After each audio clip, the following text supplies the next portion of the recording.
उस दिन पहाड़ों पर मौसम अपनी ही कोई गुप्त भाषा बोल रहा था।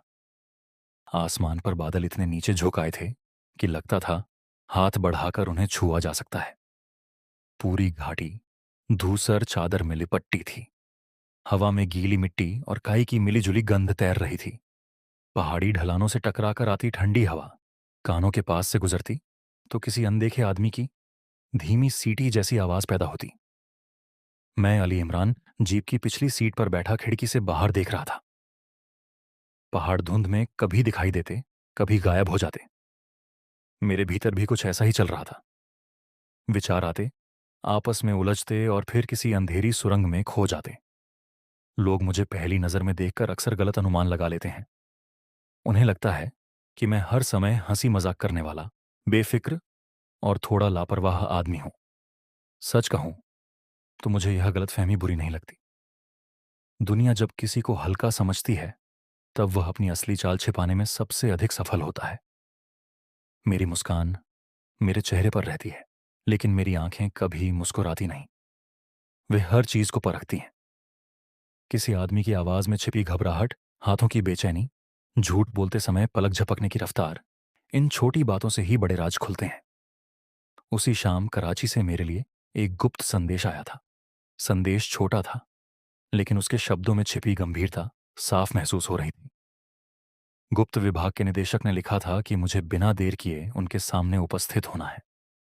मैंने संदेश दो बार पढ़ा, फिर मेज पर रखी घड़ी की ओर देखा। कमरे में मेरी छोटी सी प्रयोगशाला फैली हुई थी। कांच की नलिकाओं में अलग अलग रंगों के तरल चमक रहे थे। एक शीशी से तीखी गंध निकल रही थी। दूसरी शीशी में हल्का पीला घोल धीरे धीरे घूम रहा था। मेरे एक प्रयोग का सबसे महत्वपूर्ण चरण चल रहा था। अगर मैं कुछ घंटे और रुकता तो शायद उसका परिणाम सामने आ जाता। मगर गुप्त विभाग का बुलावा कभी टाला नहीं जाता, खासकर तब जब संदेश भेजने वाला निदेशक खुद हो। मैंने कोट उठाया और मुस्कुराते हुए अपनी अधूरी प्रयोगशाला को देखा। मैंने धीमे से कहा, तुम्हें भी मेरी तरह इंतजार करना सीखना होगा। देश का काम पहले आता है। कमरे से निकलते समय मैंने मेज पर रखी नीली शीशी को सावधानी से उठाया। वह छोटी सी शीशी आने वाले समय में कितनी उपयोगी साबित होगी, इसका मुझे अभी अंदाजा नहीं था। गुप्त विभाग का कार्यालय शहर के पुराने हिस्से में बना था।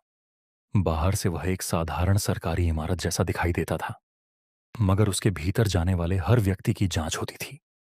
गलियारों में कदमों की आवाज धीमे स्वर में गूंजती थी। दीवारों पर लगी पीली रोशनियां वातावरण को और गंभीर बना रही थीं। मैं सीधे निदेशक के कमरे तक पहुंचा। दरवाजे पर तैनात पहरेदार ने मुझे देखते ही रास्ता दे दिया। मैंने दरवाजा खटखटाया और भीतर दाखिल हुआ। निदेशक अपनी मेज के पीछे बैठे थे। उनके सामने कई कागज खुले पड़े थे। कमरे में धुआं और पुराने कागज की गंध मिली हुई थी। आमतौर पर वे शांत दिखाई देते थे, लेकिन उस दिन उनका चेहरा असामान्य रूप से कठोर था। उन्होंने मेरी ओर देखा। उनकी आंखों के नीचे थकान की गहरी रेखाएं थीं। अली, उन्होंने कहा, हमें तुम्हारी जरूरत है। मैं कुर्सी खींचकर बैठ गया। मैंने उनकी मेज पर रखी बंद फाइल को देखा। मैंने कहा, यह तो बड़ी खुशी की बात है, मगर आपके चेहरे से लग रहा है कि इस बार चाय के साथ खतरा भी परोसा जाएगा। निदेशक के होठों पर हल्की सी मुस्कान आई, लेकिन वह तुरंत गायब हो गई।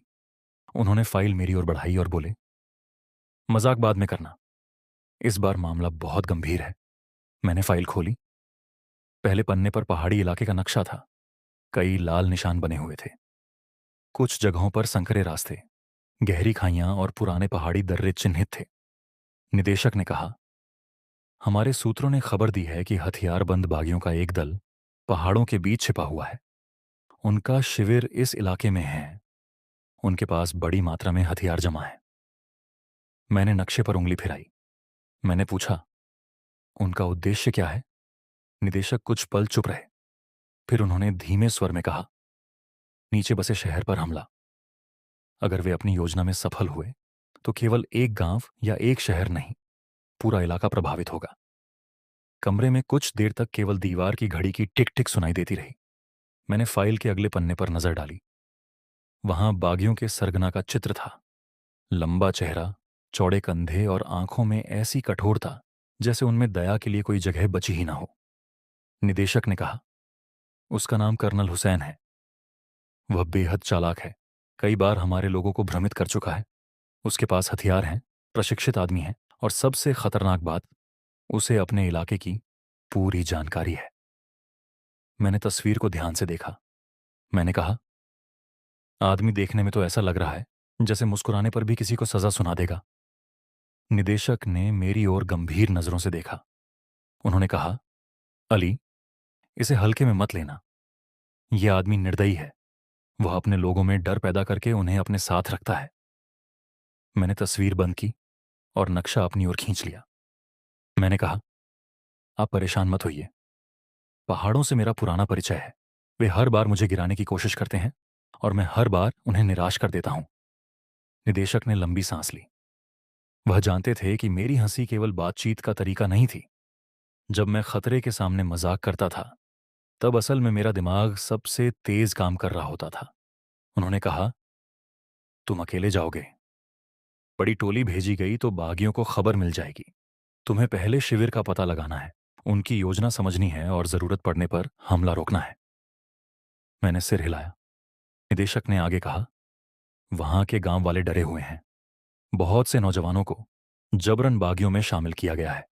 जो विरोध करता है उसे मार दिया जाता है। उनकी बात सुनकर मेरी मुस्कान धीमी पड़ गई।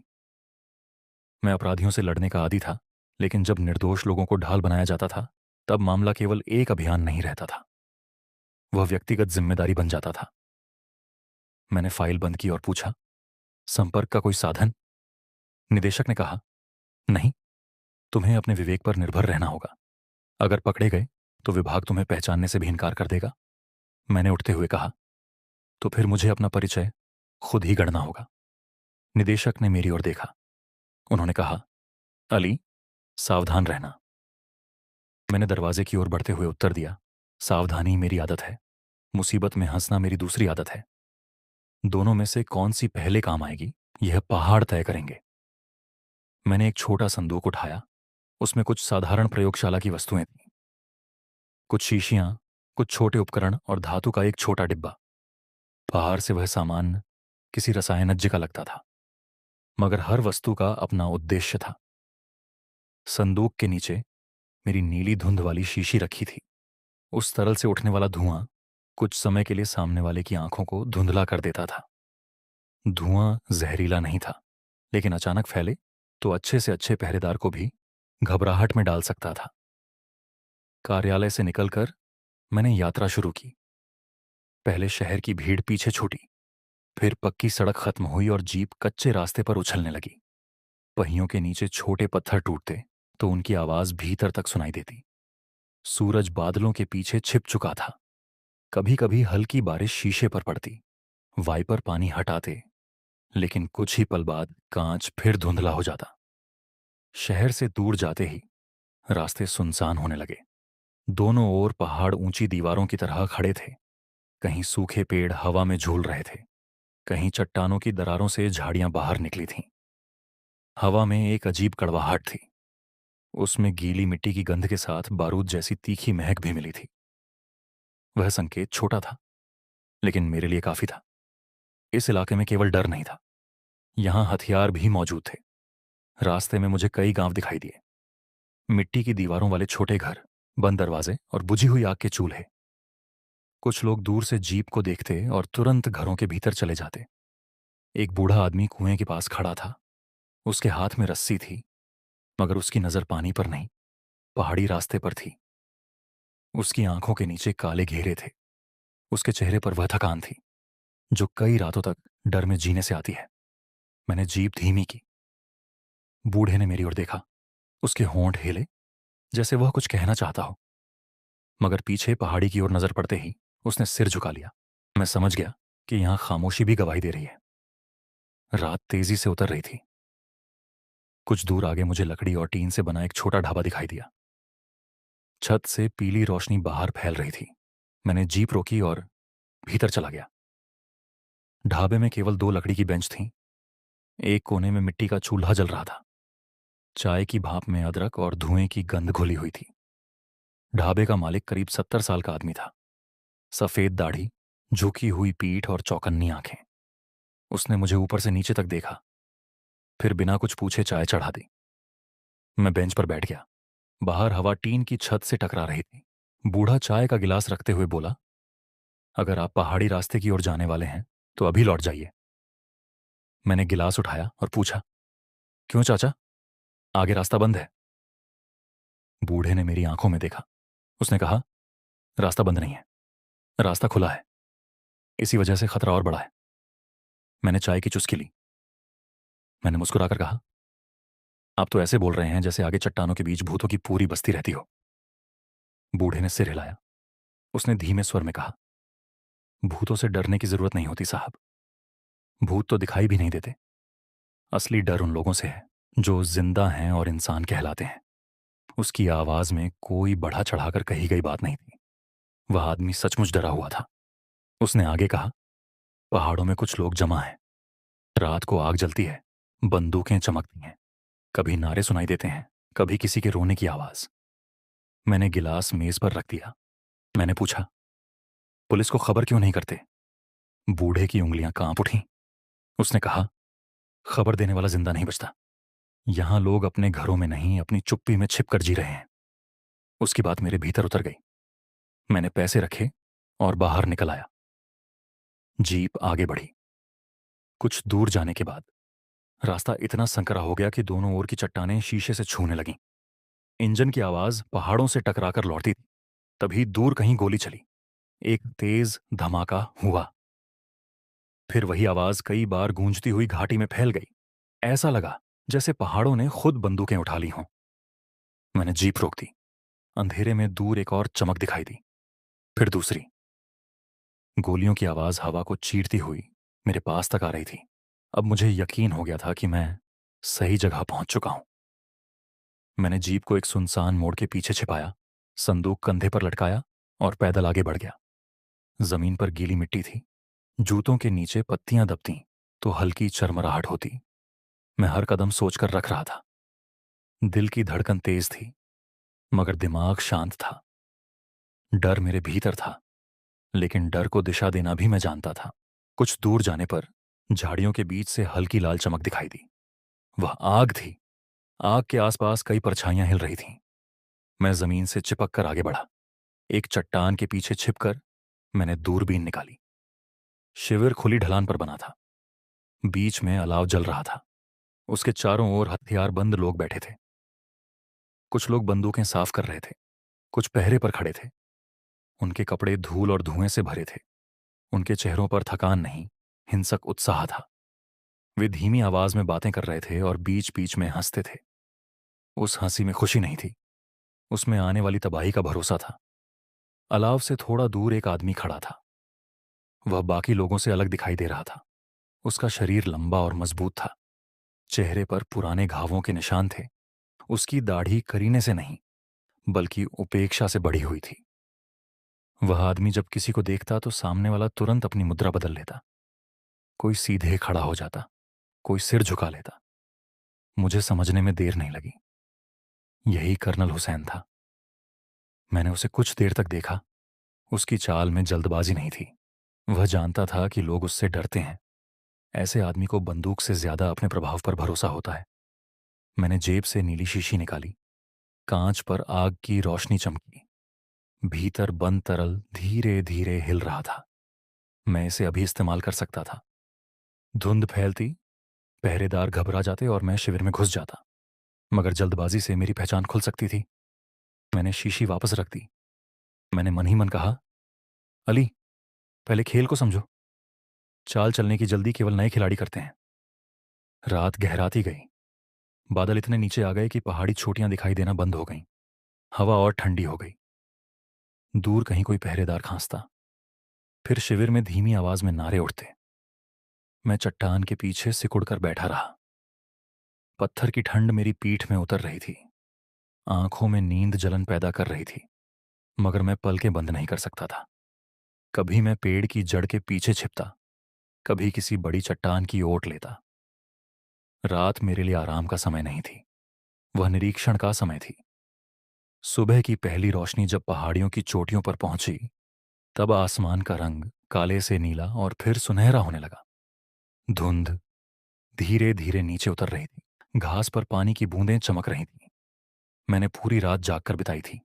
शरीर थका था, लेकिन दिमाग अब पहले से अधिक स्पष्ट था। रात में मैंने शिविर की पहरेदारी समझ ली थी। कितने लोग किस दिशा में घूमते हैं, किस समय अलाव में लकड़ी डाली जाती है, और कौन सा रास्ता सबसे कम सुरक्षित है।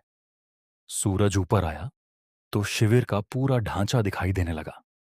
ढलान पर तिरपाल और लकड़ियों से बनी झोपड़ियां थीं। एक ओर हथियारों के बक्से रखे थे, दूसरी ओर लोग बंदूक खोलकर साफ कर रहे थे। कुछ जवान बड़े हथियारों को अलग अलग हिस्सों में बांटकर फिर जोड़ रहे थे। उनके हाथों की गति से पता चलता था कि वे इस काम के अभ्यस्त हैं। कई लड़के खुले स्थान पर कसरत कर रहे थे। वे नारे लगाते और एक साथ जमीन पर पैर पटकते। यह कोई बिखरा हुआ गिरोह नहीं था, यह एक संगठित दल था। इसके पीछे तैयारी, योजना और नेतृत्व था। मैं दूरबीन से शिविर देख ही रहा था कि पीछे से किसी ने धीरे से गला साफ किया। मेरी उंगलियां तुरंत कमर के पास पहुंची। मैं झटके से पलटा। मेरे पीछे एक दुबला पतला लड़का खड़ा था। उसकी उम्र 18 या 19 वर्ष से अधिक नहीं थी।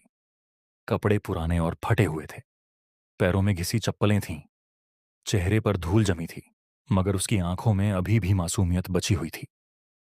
उसके होंठ सूखे थे। वह डरा हुआ था, लेकिन भाग नहीं रहा था। उसने धीमी आवाज में पूछा, आप कौन हैं? यहां अकेले क्या कर रहे हैं? मैंने लड़के को ध्यान से देखा। उसके कंधे झुके हुए थे। वह शिविर की ओर बार बार देख रहा था। साफ था कि उसे वहां मौजूद लोगों से डर लगता था। मैंने अपनी आवाज साधारण रखी। मैंने कहा, मेरा नाम पूछकर क्या करोगे? मैं रास्ता भटका हुआ मुसाफिर हूं। सोचा था पहाड़ पार करके नीचे उतर जाऊंगा। लड़के की आंखों में अविश्वास गहरा गया। उसने कहा, इस तरफ रास्ता नहीं मिलता साहब। यहां रास्ते खत्म हो जाते हैं। जो लोग भटक कर आते हैं वे अक्सर वापस नहीं जाते। मैंने हल्के स्वर में कहा, इतनी अच्छी जगह है, फिर लोग वापस क्यों जाना चाहेंगे? लड़का मेरी बात पर मुस्कुराना चाहता था, मगर उसके चेहरे पर मुस्कान टिक नहीं सकी।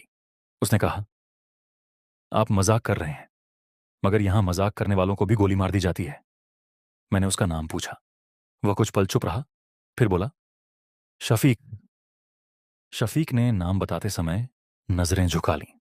उसकी आवाज में गांव की सरलता थी, मगर उस सरलता के ऊपर डर की मोटी परत चढ़ चुकी थी। मैंने कहा, शफीक, तुम यहां अपनी इच्छा से नहीं आए हो। शफीक ने तुरंत मेरी ओर देखा।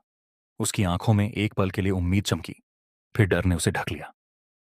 उसने कहा, मुझे कुछ नहीं मालूम। मैं तो गांव का लड़का हूं।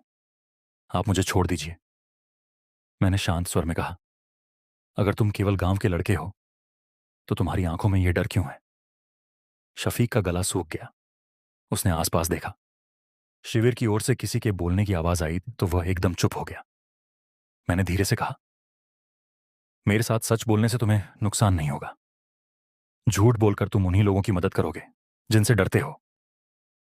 शफीक की उंगलियां कांप रही थीं।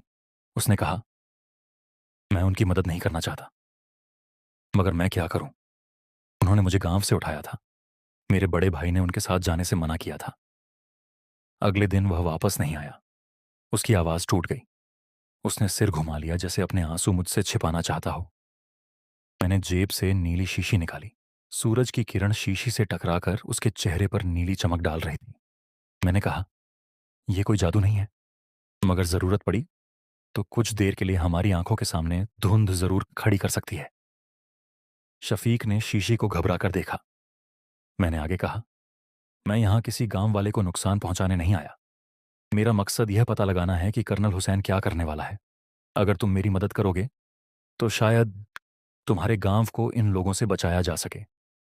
शफीक ने होंठ भींच लिए। उसने पूछा, और अगर उन्होंने आपको पकड़ लिया? मैंने मुस्कुराकर कहा, तो मैं उन्हें समझाऊंगा कि मैं बहुत मामूली आदमी हूं। अगर बात नहीं बनी तो उन्हें यह भी समझाऊंगा कि मामूली आदमी को पकड़ना कितनी बड़ी भूल थी। शफीक पहली बार हल्का सा मुस्कुराया। वह मुस्कान बहुत छोटी थी, लेकिन उसमें लंबे समय बाद लौटती उम्मीद दिखाई दे रही थी। उसने धीमे स्वर में कहा, कर्नल हुसैन आज रात हमला करने वाला है। मैंने पूछा, कहाँ? शफीक ने नीचे घाटी की ओर देखा। उसने कहा, पहाड़ के नीचे जो बड़ा शहर है, उसी पर। पहले वह नीचे वाले गांव पर हमला करेगा। वहां के लोग डर जाएंगे। फिर शहर की ओर जाने वाला रास्ता खुल जाएगा। मैंने पूछा, हथियार कितने हैं? शफीक ने कहा, इतने कि गांव की पूरी सुरक्षा टूट जाए। मैंने खुद लकड़ी के बड़े बक्से देखे हैं। उनमें बंदूकें, गोलियां और कई भारी हथियार हैं। मैंने पूछा, बाकी लोग उसके साथ क्यों हैं? शफीक की आंखें बुझ गईं। उसने कहा, सब उसके साथ नहीं हैं।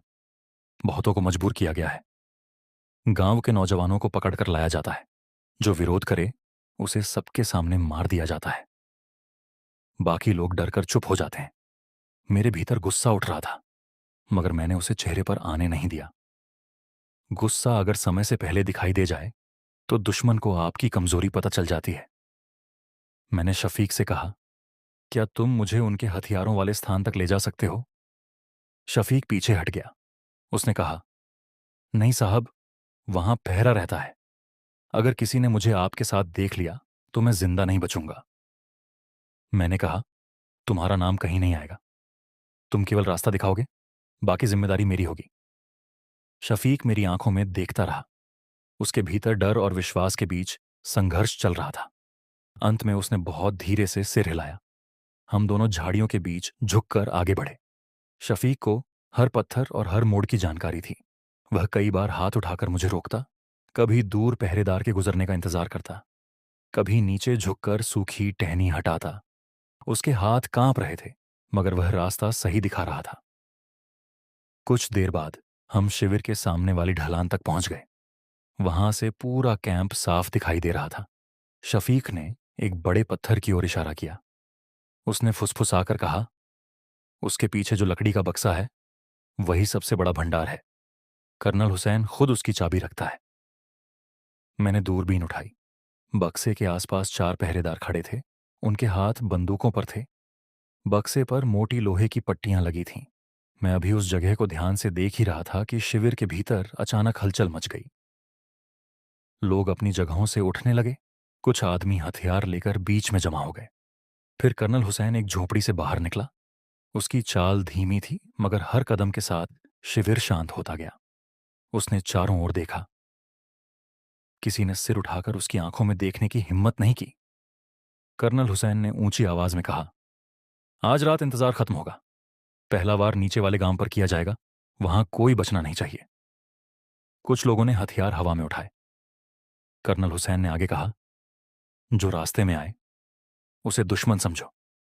दया की कोई जरूरत नहीं। डर तभी कायम रहता है जब लोग उसका परिणाम अपनी आंखों से देखते हैं। शफीक का चेहरा सफेद पड़ गया। उसकी सांस तेज हो गई। उसने अपने हाथों से घुटनों को पकड़ लिया ताकि कांपना दिखाई न दे। मैंने उसके कान के पास झुककर कहा, अब तुम यहां नहीं रहोगे। पीछे वाली ढलान से नीचे उतर जाओ। शफीक ने मेरी ओर देखा। उसने कहा, लेकिन आप? मैंने कहा, मेरी चिंता मत करो। मुझे मुसीबत में रहने की आदत है। तुम्हें जिंदा रहकर अपने गांव तक पहुंचना है। शफीक कुछ कहना चाहता था, मगर शब्द उसके गले में अटक गए। उसने सिर झुकाया और झाड़ियों की ओट लेकर पीछे हटने लगा। मैंने तब तक उसकी ओर देखा जब तक वह धुंध में गायब नहीं हो गया। अब मैं अकेला था। मेरे पास एक छोटी धातु की डिबिया और नीली धुंध वाली शीशी थी। अगर मैं डिबिया का ढक्कन खोलकर धुंध छोड़ता तो कुछ ही पल में सामने का क्षेत्र धुंधला हो जाता। मगर उसके बाद सवाल उठता कि यह धुंध आई कहां से। मेरे पास हमला रोकने के लिए बहुत कम समय था। फिर भी मैं अपनी असली पहचान इतनी जल्दी नहीं खोलना चाहता था। मैंने चट्टान से पीठ लगाई और शिविर की गतिविधियां देखने लगा। कर्नल हुसैन अपने आदमियों को निर्देश दे रहा था। कुछ लोग गोलियां गिन रहे थे। कुछ घोड़ों को तैयार कर रहे थे। हथियारों के बक्से धीरे धीरे बाहर लाए जा रहे थे। तभी मेरे पीछे जमीन पर भारी पत्थर गिरने की आवाज हुई। मैंने पलटकर देखा। 2 हथियारबंद आदमी मेरे पीछे खड़े थे। एक के हाथ में बंदूक थी, दूसरे ने मेरी गर्दन के पास चाकू रोक रखा था। दोनों की आंखों में शक था। पहले आदमी ने गरज कर पूछा, यहां क्या कर रहे हो? मैंने दोनों हाथ ऊपर कर दिए। मैंने कहा, मैं तो रास्ता भूल गया हूं। अगर रास्ते पहचानने में इतना माहिर होता तो आपके पीछे खड़ा क्यों मिलता? दूसरे आदमी ने मेरी तलाशी ली। उसकी उंगलियां मेरी जेबों पर घूमी। उसे नीली शीशी मिली। उसने उसे उठाकर रोशनी के सामने किया। उसने पूछा, इसमें क्या है?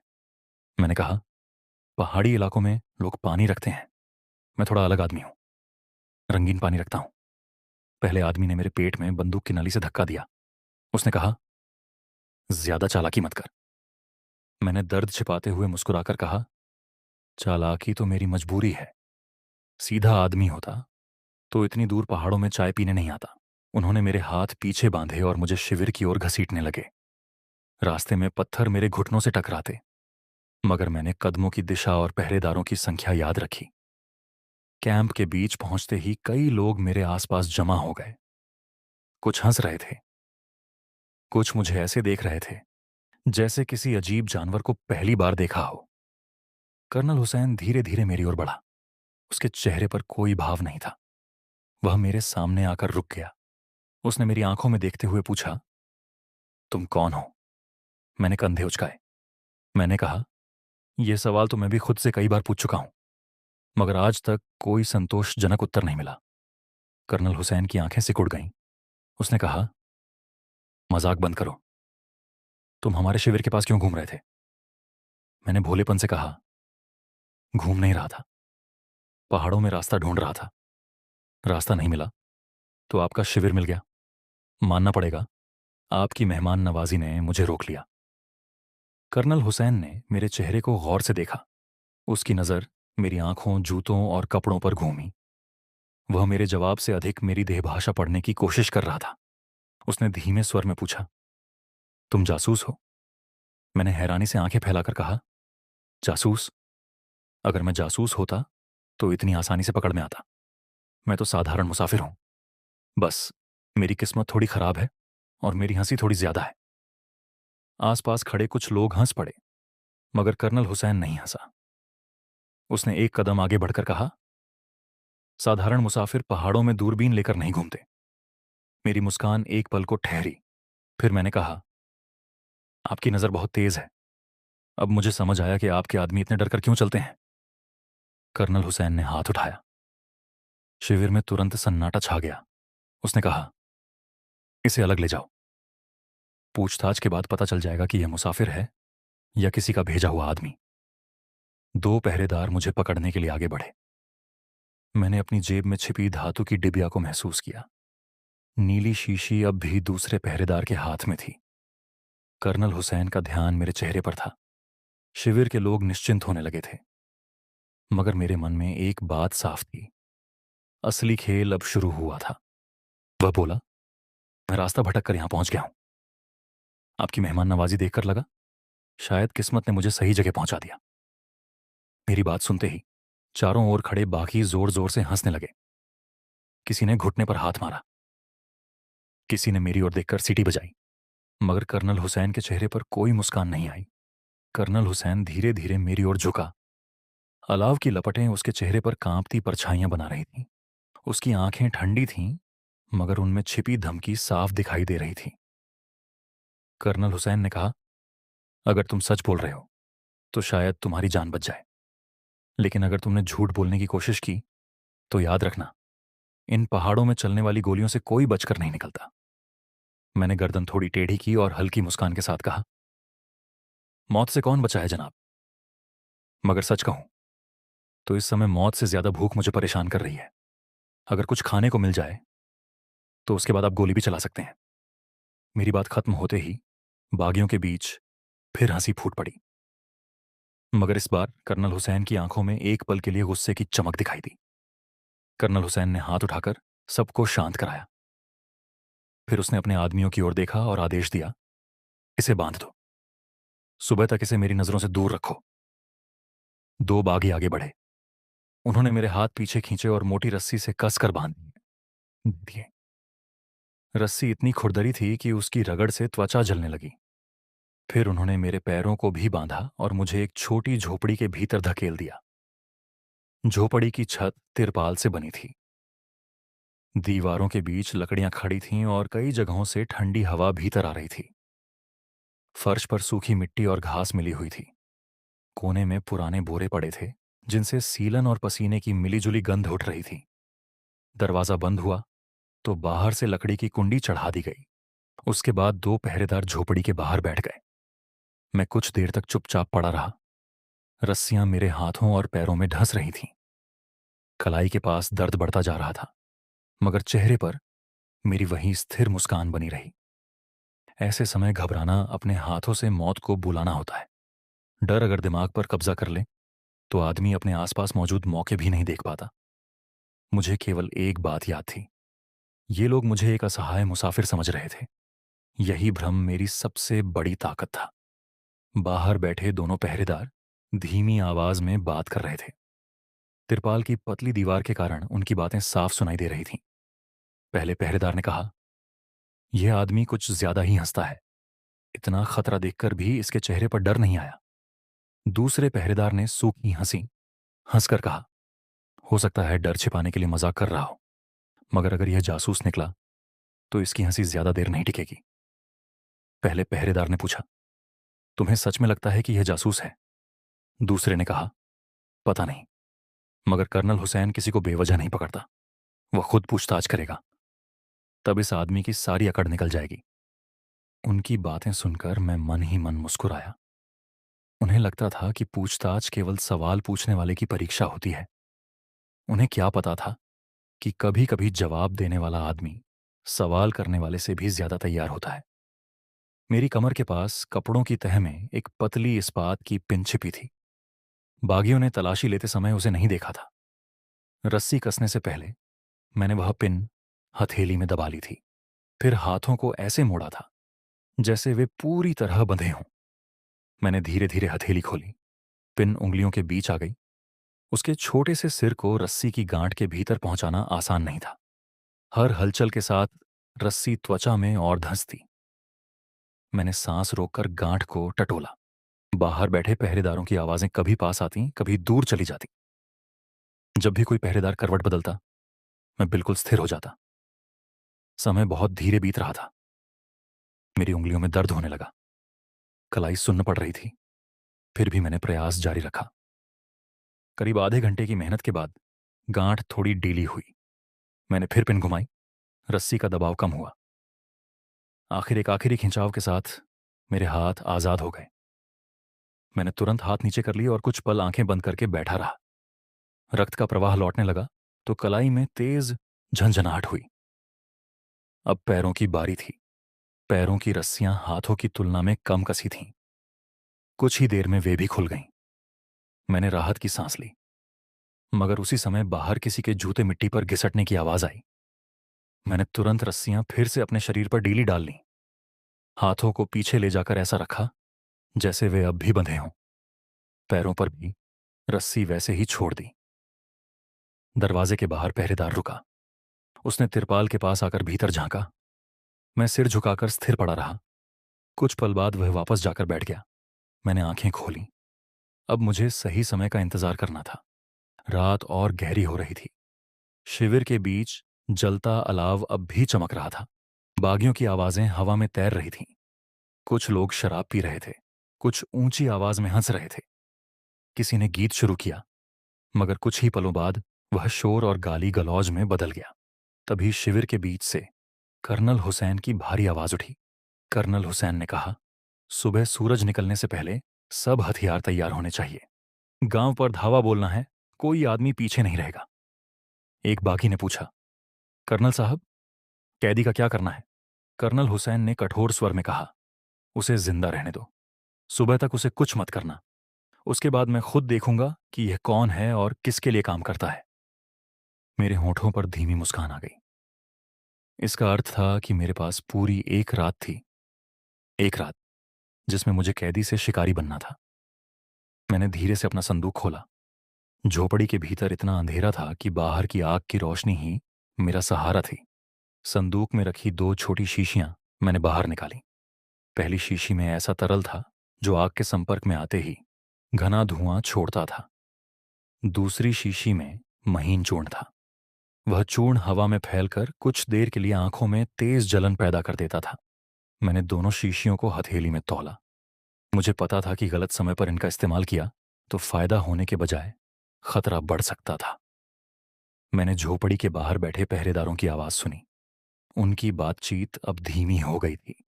एक की आवाज बीच बीच में टूट रही थी, दूसरे के शब्दों के बीच लंबी खामोशी आने लगी थी।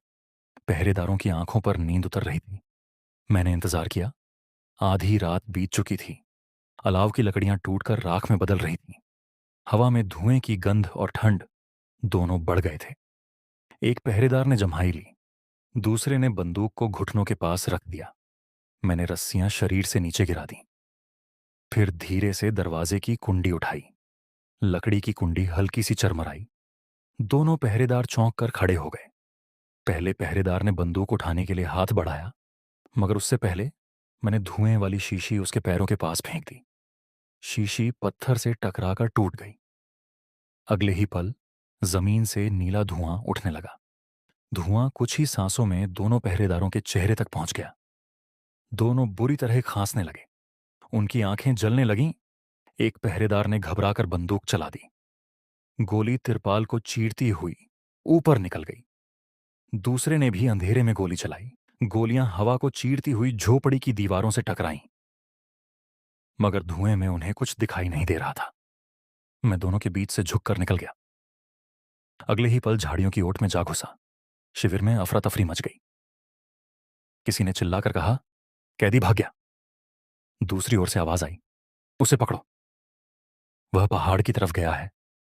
कई बाकी मशालें और बंदूकें लेकर दौड़े।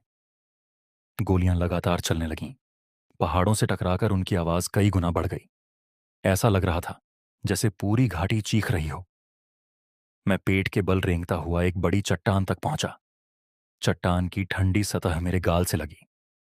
मैंने सांस रोककर नीचे देखा। कर्नल हुसैन झोपड़ी के बाहर खड़ा था। अलाव की रोशनी उसके चेहरे पर पड़ रही थी। उसका चेहरा गुस्से से लाल था। जबड़े भींचे हुए थे और आंखें शिकार खोजते जानवर जैसी लग रही थीं। कर्नल हुसैन ने गरज कर कहा, वो बहुत दूर नहीं गया है। हर रास्ते पर पहरा लगाओ। उसे जिंदा या मुर्दा मेरे सामने लाया जाए। मैंने चट्टान के पीछे छिपे हुए सोचा, इच्छा तो तुम्हारी ठीक है कर्नल साहब, मगर किसी को पकड़ने के लिए पहले उसे समझना पड़ता है, और तुम अभी तक मुझे समझ ही नहीं पाए हो। मैंने तय किया कि सीधे रास्ते से निकलना बेवकूफ़ी होगी। शिविर से बाहर जाने के लिए मुझे पहले उसके हथियारों के भंडार तक पहुंचना था। लकड़ी का बड़ा बक्सा शिविर के एक किनारे रखा था। उसके पास दो पहरेदार बंदूकें थामे खड़े थे। बाकी लोग मेरी तलाश में इधर उधर भाग रहे थे। मैं झाड़ियों की आड़ में धीरे धीरे उस ओर बढ़ा। मेरे हाथ में आंखों को जलाने वाला चूर्ण था। हवा का रुख मेरी ओर था। यह मेरे लिए सही मौका था। मैंने मुट्ठी खोलकर चूर्ण हवा में उड़ा दिया। महीन चूर्ण हवा के साथ दोनों पहरेदारों की ओर चला गया। कुछ ही क्षणों में दोनों ने जोर जोर से छींकना शुरू कर दिया। उनकी आंखों में जलन हुई और वे बंदूकें छोड़कर चेहरा रगड़ने लगे। मैंने उसी पल छलांग लगाई। पहले पहरेदार को कंधे से धक्का दिया। वह पीछे गिरा। दूसरा संभलने की कोशिश कर रहा था, मगर मैंने उसकी कलाई पकड़कर उसे जमीन पर गिरा दिया। दोनों कुछ देर के लिए बेहोश हो गए। मैंने बक्से के पास घुटने टेक दिए। ताला मजबूत था, मगर धातु की छोटी छड़ से उसे खोलने में अधिक समय नहीं लगा। ढक्कन उठाते ही मेरी आंखों के सामने हथियारों का भंडार दिखाई दिया। भीतर बंदूकें करीने से रखी थीं। गोलियों के डिब्बे एक दूसरे के ऊपर जमाए गए थे। कुछ भारी हथियार कपड़े में लपेटकर रखे थे। यह सामान किसी छोटे हमले के लिए नहीं था। कर्नल हुसैन सचमुच पूरे इलाके को युद्ध भूमि में बदलना चाहता था। मैंने दो छोटे विस्फोटक उपकरण अपनी जेब में रख लिए, फिर बक्से का ढक्कन बंद कर दिया। अभी मेरा उद्देश्य पूरा भंडार नष्ट करना नहीं था। पहले मुझे जीवित बचकर बाहर निकलना था। मैं शिविर से थोड़ा ऊपर एक ऊंची चट्टान पर चढ़ गया। वहां से पूरा इलाका दिखाई देता था। नीचे मशालें घूम रही थीं। बागी झाड़ियों और पत्थरों के पीछे खोज कर रहे थे। कर्नल हुसैन बीच शिविर में खड़ा होकर अपने आदमियों पर चिल्ला रहा था। तभी मेरी नजर भीड़ के बीच खड़े शफीक पर पड़ी। शफीक का चेहरा घबराया हुआ था। उसकी आंखें लगातार पहाड़ी ढलान की ओर घूम रही थीं। वह मुझे खोज रहा था। शायद उसे विश्वास था कि मैं बच गया हूं। मैंने चट्टान की ओट से बहुत हल्का संकेत किया। शफीक की नज़र मुझ पर पड़ गई। उसने तुरंत चेहरा दूसरी ओर कर लिया। उसने कोई हरकत नहीं की। वह समझ गया था कि अभी खुशी दिखाना हम दोनों के लिए खतरनाक होगा। रात धीरे धीरे बीतती रही। बागियों की तलाश कमजोर पड़ने लगी। कुछ लोग थक कर बैठ गए। कुछ अलाव के पास लौट आए। सुबह होने से पहले मैंने तय किया कि कर्नल हुसैन को मेरी ओर से एक छोटा सा संदेश मिलना चाहिए। मैंने जेब से एक विस्फोटक उपकरण निकाला। सुरक्षा पिन हटाकर उसे शिविर के किनारे की ओर फेंक दिया। कुछ ही क्षण बाद तेज धमाका हुआ। धरती कांप उठी। धुएं का गहरा गुब्बार ऊपर उठ गया। शिविर में चीख पुकार मच गई। लोग इधर उधर भागने लगे। कोई अपनी बंदूक खोज रहा था। कोई घायल साथी को उठाने की कोशिश कर रहा था। कर्नल हुसैन ने गुस्से में आदेश दिया, सब लोग अपनी जगह संभालो। वह यहीं कहीं छिपा है। मगर उस अफरा तफरी में किसी को मेरी परवाह नहीं थी। मैं चट्टान से नीचे उतरा और पहाड़ी ढलान की ओर बढ़ गया। अब मुझे जल्द से जल्द निदेशक तक खबर पहुंचानी थी। कर्नल हुसैन के पास हमला करने के लिए भी हथियार थे। गांव के लोग असहाय थे। समय बीतता गया तो नुकसान रोकना कठिन होता जाता। मैं ढलान से नीचे उतर ही रहा था कि पीछे से गोलियों की बौछार हुई। एक गोली मेरे सामने की चट्टान से टकराई। पत्थर के टुकड़े मेरे चेहरे पर आ लगे। टक्कर से चिंगारी निकली और अंधेरे में बुझ गई। मैं झटके से चट्टान की ओट में बैठ गया। नीचे से बागियों का एक दल मेरी ओर बढ़ रहा था। उनके हाथों में मशालें और टॉर्च थीं। रोशनी अंधेरे को काटती हुई ऊपर तक आ रही थी। कर्नल हुसैन की आवाज दूर से सुनाई दी। उसने कहा, उसे ढलान से नीचे जाने मत देना। वह गांव की ओर जा रहा है। मैंने चट्टान से पीठ लगा ली, सांस धीमी की और आसपास देखा। सामने खुली ढलान थी। पीछे ऊंची चट्टान। नीचे बागी तेजी से चढ़ रहे थे। मुझे तुरंत कोई उपाय करना था। मैंने अपनी जेब से एक छोटी शीशी निकाली। उसमें ऐसा रासायनिक तरल था जो मिट्टी और पत्थरों की सतह को कुछ समय के लिए बेहद चिकना बना देता था। मैंने शीशी चट्टान के पीछे जमीन पर उंडेल दी। तरल मिट्टी में फैल गया। कुछ ही पल में वहां की सतह चमकने लगी। ऊपर से देखने पर वह सामान्य लग रही थी, मगर उस पर पैर रखना खतरनाक था। दो बाघी सबसे पहले उस स्थान तक पहुंचे। उनके पैर अचानक फिसले। दोनों संतुलन खोकर नीचे लुढ़क गए। उनके हाथों से टॉर्च छूट गई। उनकी चीखें सुनकर पीछे आ रहे बागी रुक गए। कुछ एक दूसरे से टकराए। मशालें गिर गईं। कुछ पल के लिए पूरी ढलान पर अफरा तफरी फैल गई। मैंने उसी अवसर का लाभ उठाया और दूसरी दिशा में उतरने लगा। पत्थर मेरे पैरों के नीचे खिसक रहे थे। कई बार मुझे हाथों के बल पकड़कर रुकना पड़ा, मगर अंततः मैं ढलान के नीचे पहुंच गया। वहां एक संकरी पगडंडी दूसरी घाटी की ओर जा रही थी। रास्ते पर घास उगी थी और बीच बीच में पुराने पैरों के निशान दिखाई दे रहे थे। शायद यह रास्ता गांव तक जाता था। मैंने सीधे गांव की ओर जाने का विचार किया, मगर तुरंत रुक गया। अगर बागी मेरे पीछे आते तो गांव वालों पर भी खतरा मंडरा जाता। मुझे रास्ता बदलना था। मैंने जंगल की ओर रुख किया। जंगल में प्रवेश करते ही वातावरण बदल गया। ऊंचे पेड़ों की शाखाएं आपस में जुड़ी थीं। ऊपर का आसमान दिखाई नहीं देता था। नीचे सूखे पत्तों की मोटी परत बिछी बिग्गी थी। हर कदम पर पत्तियां खड़खड़ाती। कहीं दूर कोई रात का पक्षी चीखता और उससे भी दूर भेड़ियों के झुंड की लंबी हुआ हुआ सुनाई देती। मैं धीरे धीरे आगे बढ़ता रहा। बागियों की टॉर्च अब दिखाई नहीं दे रही थी। पेड़ों की घनी छाया ने मुझे उनकी नजरों से छिपा लिया था। करीब आधे घंटे तक भटकने के बाद मुझे दूर एक छोटी सी रोशनी दिखाई दी। रोशनी स्थिर थी। वह मशाल जैसी नहीं, दीपक जैसी लग रही थी। मैं सावधानी से आगे बढ़ा। पेड़ों के बीच एक टूटी फूटी झोपड़ी दिखाई दी। उसकी मिट्टी की दीवारों में दरारें थीं। छत का एक हिस्सा झुका हुआ था। भीतर मिट्टी का दीपक टिमटिमा रहा था। मैंने दरवाजे पर हल्की दस्तक दी। अंदर से बूढ़ी औरत की आवाज आई। कौन है? मैंने नरम स्वर में कहा। मां, मैं मुसाफिर हूं। जंगल में रास्ता भटक गया हूं।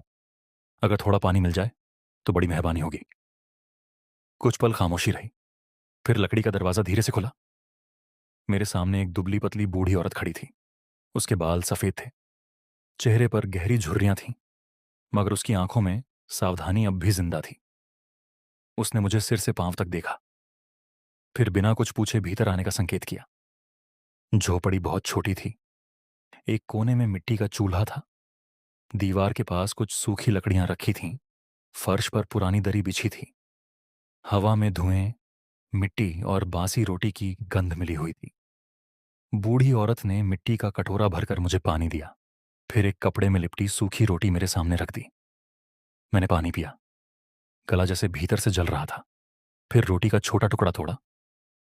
मैंने पूछा, माँ, इस इलाके में रहना बहुत कठिन है। क्या यहां हमेशा इतना डर रहता है? बूढ़ी औरत का चेहरा बुझ गया। उसने कहा, डर तो अब हमारे घरों का हिस्सा बन गया है। रात को दरवाजा बंद करते हैं तो पता नहीं चलता कि सुबह खोल पाएंगे या नहीं। मैंने पूछा, बागियों ने बहुत लोगों को परेशान किया है। बूढ़ी औरत ने सिर झुका लिया। उसने कहा, वे गांव के लड़कों को उठा ले जाते हैं। कई वापस नहीं आए। कुछ की लाशें पहाड़ों में मिली। जो बोलता है उसे सबके सामने मार देते हैं। उसकी आंखों में आंसू भर आए, मगर उसने उन्हें गिरने नहीं दिया। वह बोली, बेटा, अगर तू सच में मुसाफिर है तो सुबह होने से पहले यहां से निकल जा। वे लोग किसी अजनबी को छोड़ते नहीं हैं। मैंने धीरे से कहा, अगर कोई उन्हें रोकने की कोशिश करे तो? बूढ़ी औरत ने कड़वी हंसी हंसी। उसने कहा, रोकने वाला कौन है? हमारे पास लाठी तक नहीं। उनके पास बंदूकें हैं। हमारे पास केवल डर और भूख बची है। उसकी बात ने मेरे भीतर का निर्णय और मजबूत कर दिया। अब यह केवल मेरा अभियान नहीं था। उन गांवों के बूढ़ों, बच्चों और उन लड़कों का भी सवाल था जिन्हें जबरन हथियार थमा दिए गए थे। मैंने बूढ़ी औरत से कहा, मां, मैं सुबह होते ही चला जाऊंगा, मगर अगर कभी दूर से गोली की आवाज सुनो तो घर से बाहर मत निकलना। बूढ़ी औरत ने मेरी ओर देखा। शायद उसे पहली बार लगा कि मैं साधारण मुसाफिर नहीं हूं। उसने कुछ नहीं पूछा, बस एक पुराना कंबल निकालकर मेरे सामने रख दिया। मैं दरी पर लेट गया। शरीर थका हुआ था, मगर आंखों में नींद नहीं थी। बाहर पेड़ों से हवा टकरा रही थी। कभी किसी सूखी शाखा के टूटने की आवाज आती, कभी दूर पहाड़ी से कोई हल्का धमाका सुनाई देता। मैं कर्नल हुसैन की योजना के बारे में सोचता रहा। उसके पास हथियार थे, मगर उसे अपने लोगों पर पूरा भरोसा नहीं था। उसके शिविर में कई नौजवान मजबूरी में शामिल थे। यही उसकी कमजोरी बन सकती थी। सुबह की हल्की रोशनी झोपड़ी की दरारों से भीतर आई। मैंने कंबल लौटाया और बूढ़ी औरत को धन्यवाद दिया। वह बोली, बेटा, अपना ध्यान रखना। तुम्हारी आंखों में किसी पुराने दुख की परछाई है। मैंने मुस्कुराकर कहा, दुख पुराना हो या नया, मां, मुस्कान रखनी चाहिए। दुश्मन को अपना दर्द दिखा दिया तो वह उसे हथियार बना लेता है। मैं जंगल से बाहर निकला और घाटी की ओर बढ़ने लगा। हवा में सुबह की ठंडक थी। पेड़ों की पत्तियों पर जमा पानी मेरे कपड़ों पर गिर रहा था। अचानक सामने से तेज कदमों की आवाज आई। मैंने हाथ हथियार की ओर बढ़ाया, मगर अगले ही पल पहचान गया। वह शफीक था।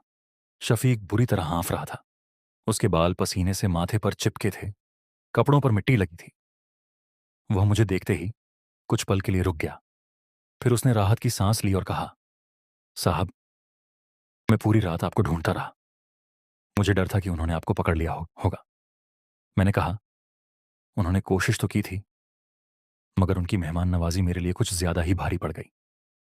शफीक ने घबराकर चारों ओर देखा। उसने कहा, कर्नल हुसैन बहुत गुस्से में है। उसने कसम खाई है कि वह आपको जिंदा पकड़कर रहेगा। शिविर में हर आदमी आपकी तलाश कर रहा है। मैंने कहा, वह मुझे पकड़ना चाहता है और मैं उसे गलत दिशा में दौड़ाना चाहता हूं। देखते हैं किसकी योजना ज्यादा मजबूत निकलती है। शफीक ने बेचैनी से कहा, मगर हमारे पास समय नहीं है। आज रात वे गांव पर हमला करेंगे। अगर उन्हें नहीं रोका गया तो सब कुछ खत्म हो जाएगा। उसकी बात सुनते ही मेरे भीतर की सारी थकान पीछे छूट गई। मैंने घाटी की ओर देखा। नीचे धुंध में गांव छिपा था। मैंने कहा, ठीक है शफीक, मुझे गांव ले चलो। वहां के लोगों से बात करनी होगी। शायद इस बार हम अकेले नहीं लड़ेंगे। शफीक ने सिर हिलाया और आगे चल पड़ा। गांव पहुंचते ही मुझे समझ आ गया कि डर किस तरह पूरे समुदाय को अंदर से तोड़ देता है। घरों के दरवाजे बंद थे। गलियों में बच्चे बहुत धीमी आवाज में बात कर रहे थे। बूढ़ी औरतें दीवारों के पास बैठी थीं और हर थोड़ी देर में पहाड़ी रास्ते की ओर देखतीं। गांव के अधिकतर नौजवान गायब थे।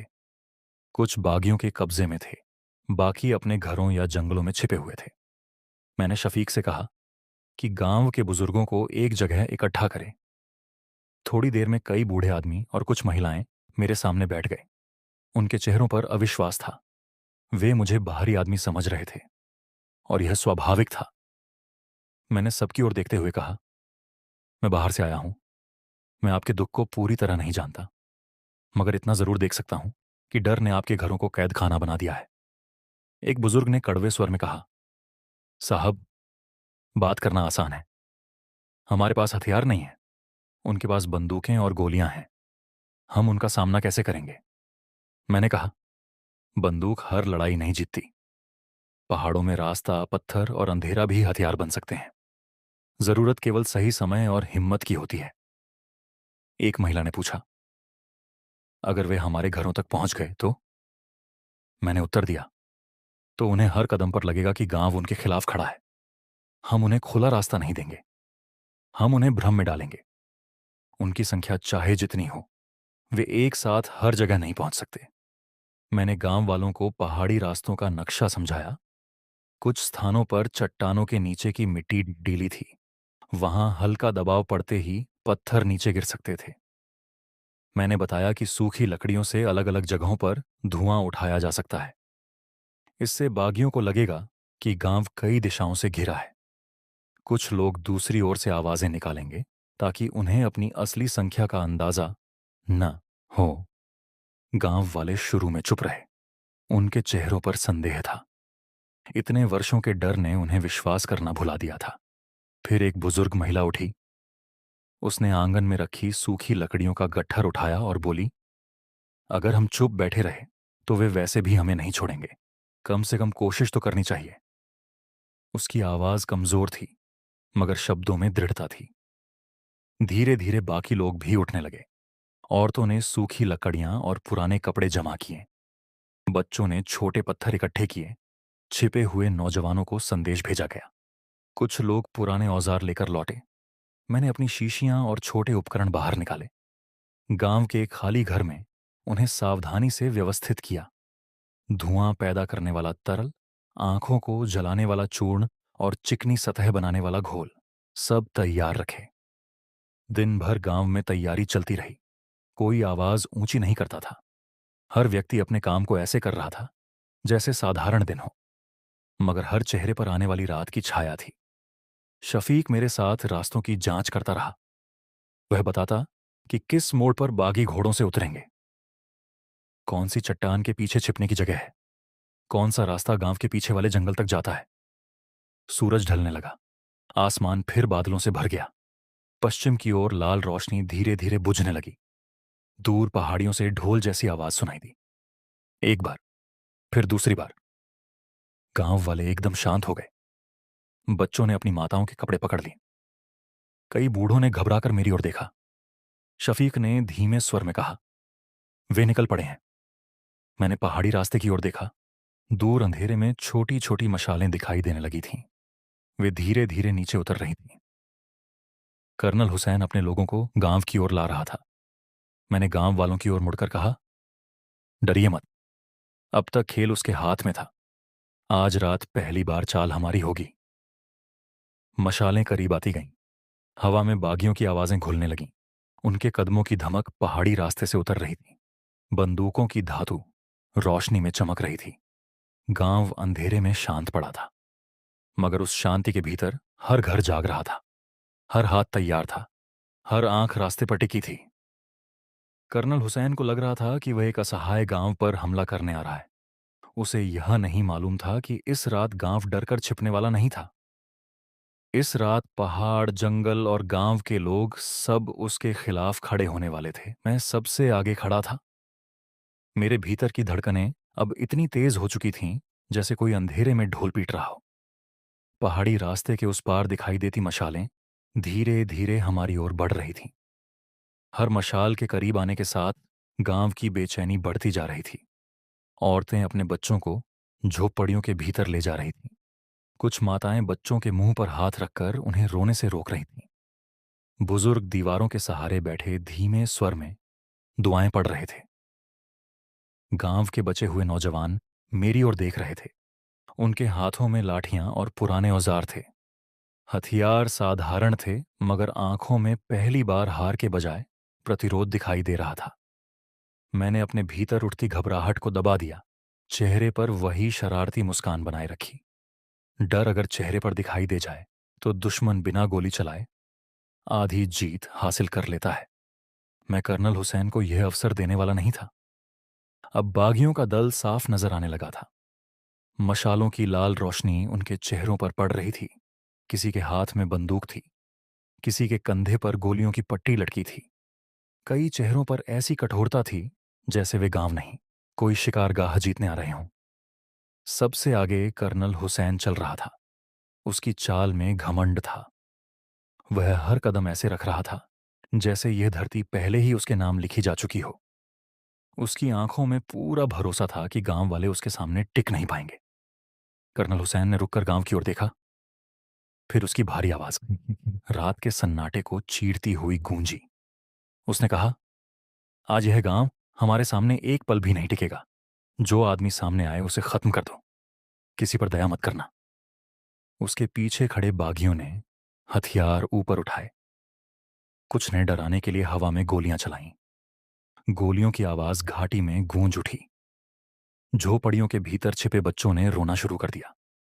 मैंने हाथ उठाकर गांव वालों को शांत रहने का संकेत दिया। किसी ने मशाल नहीं जलाई, किसी ने आवाज नहीं की।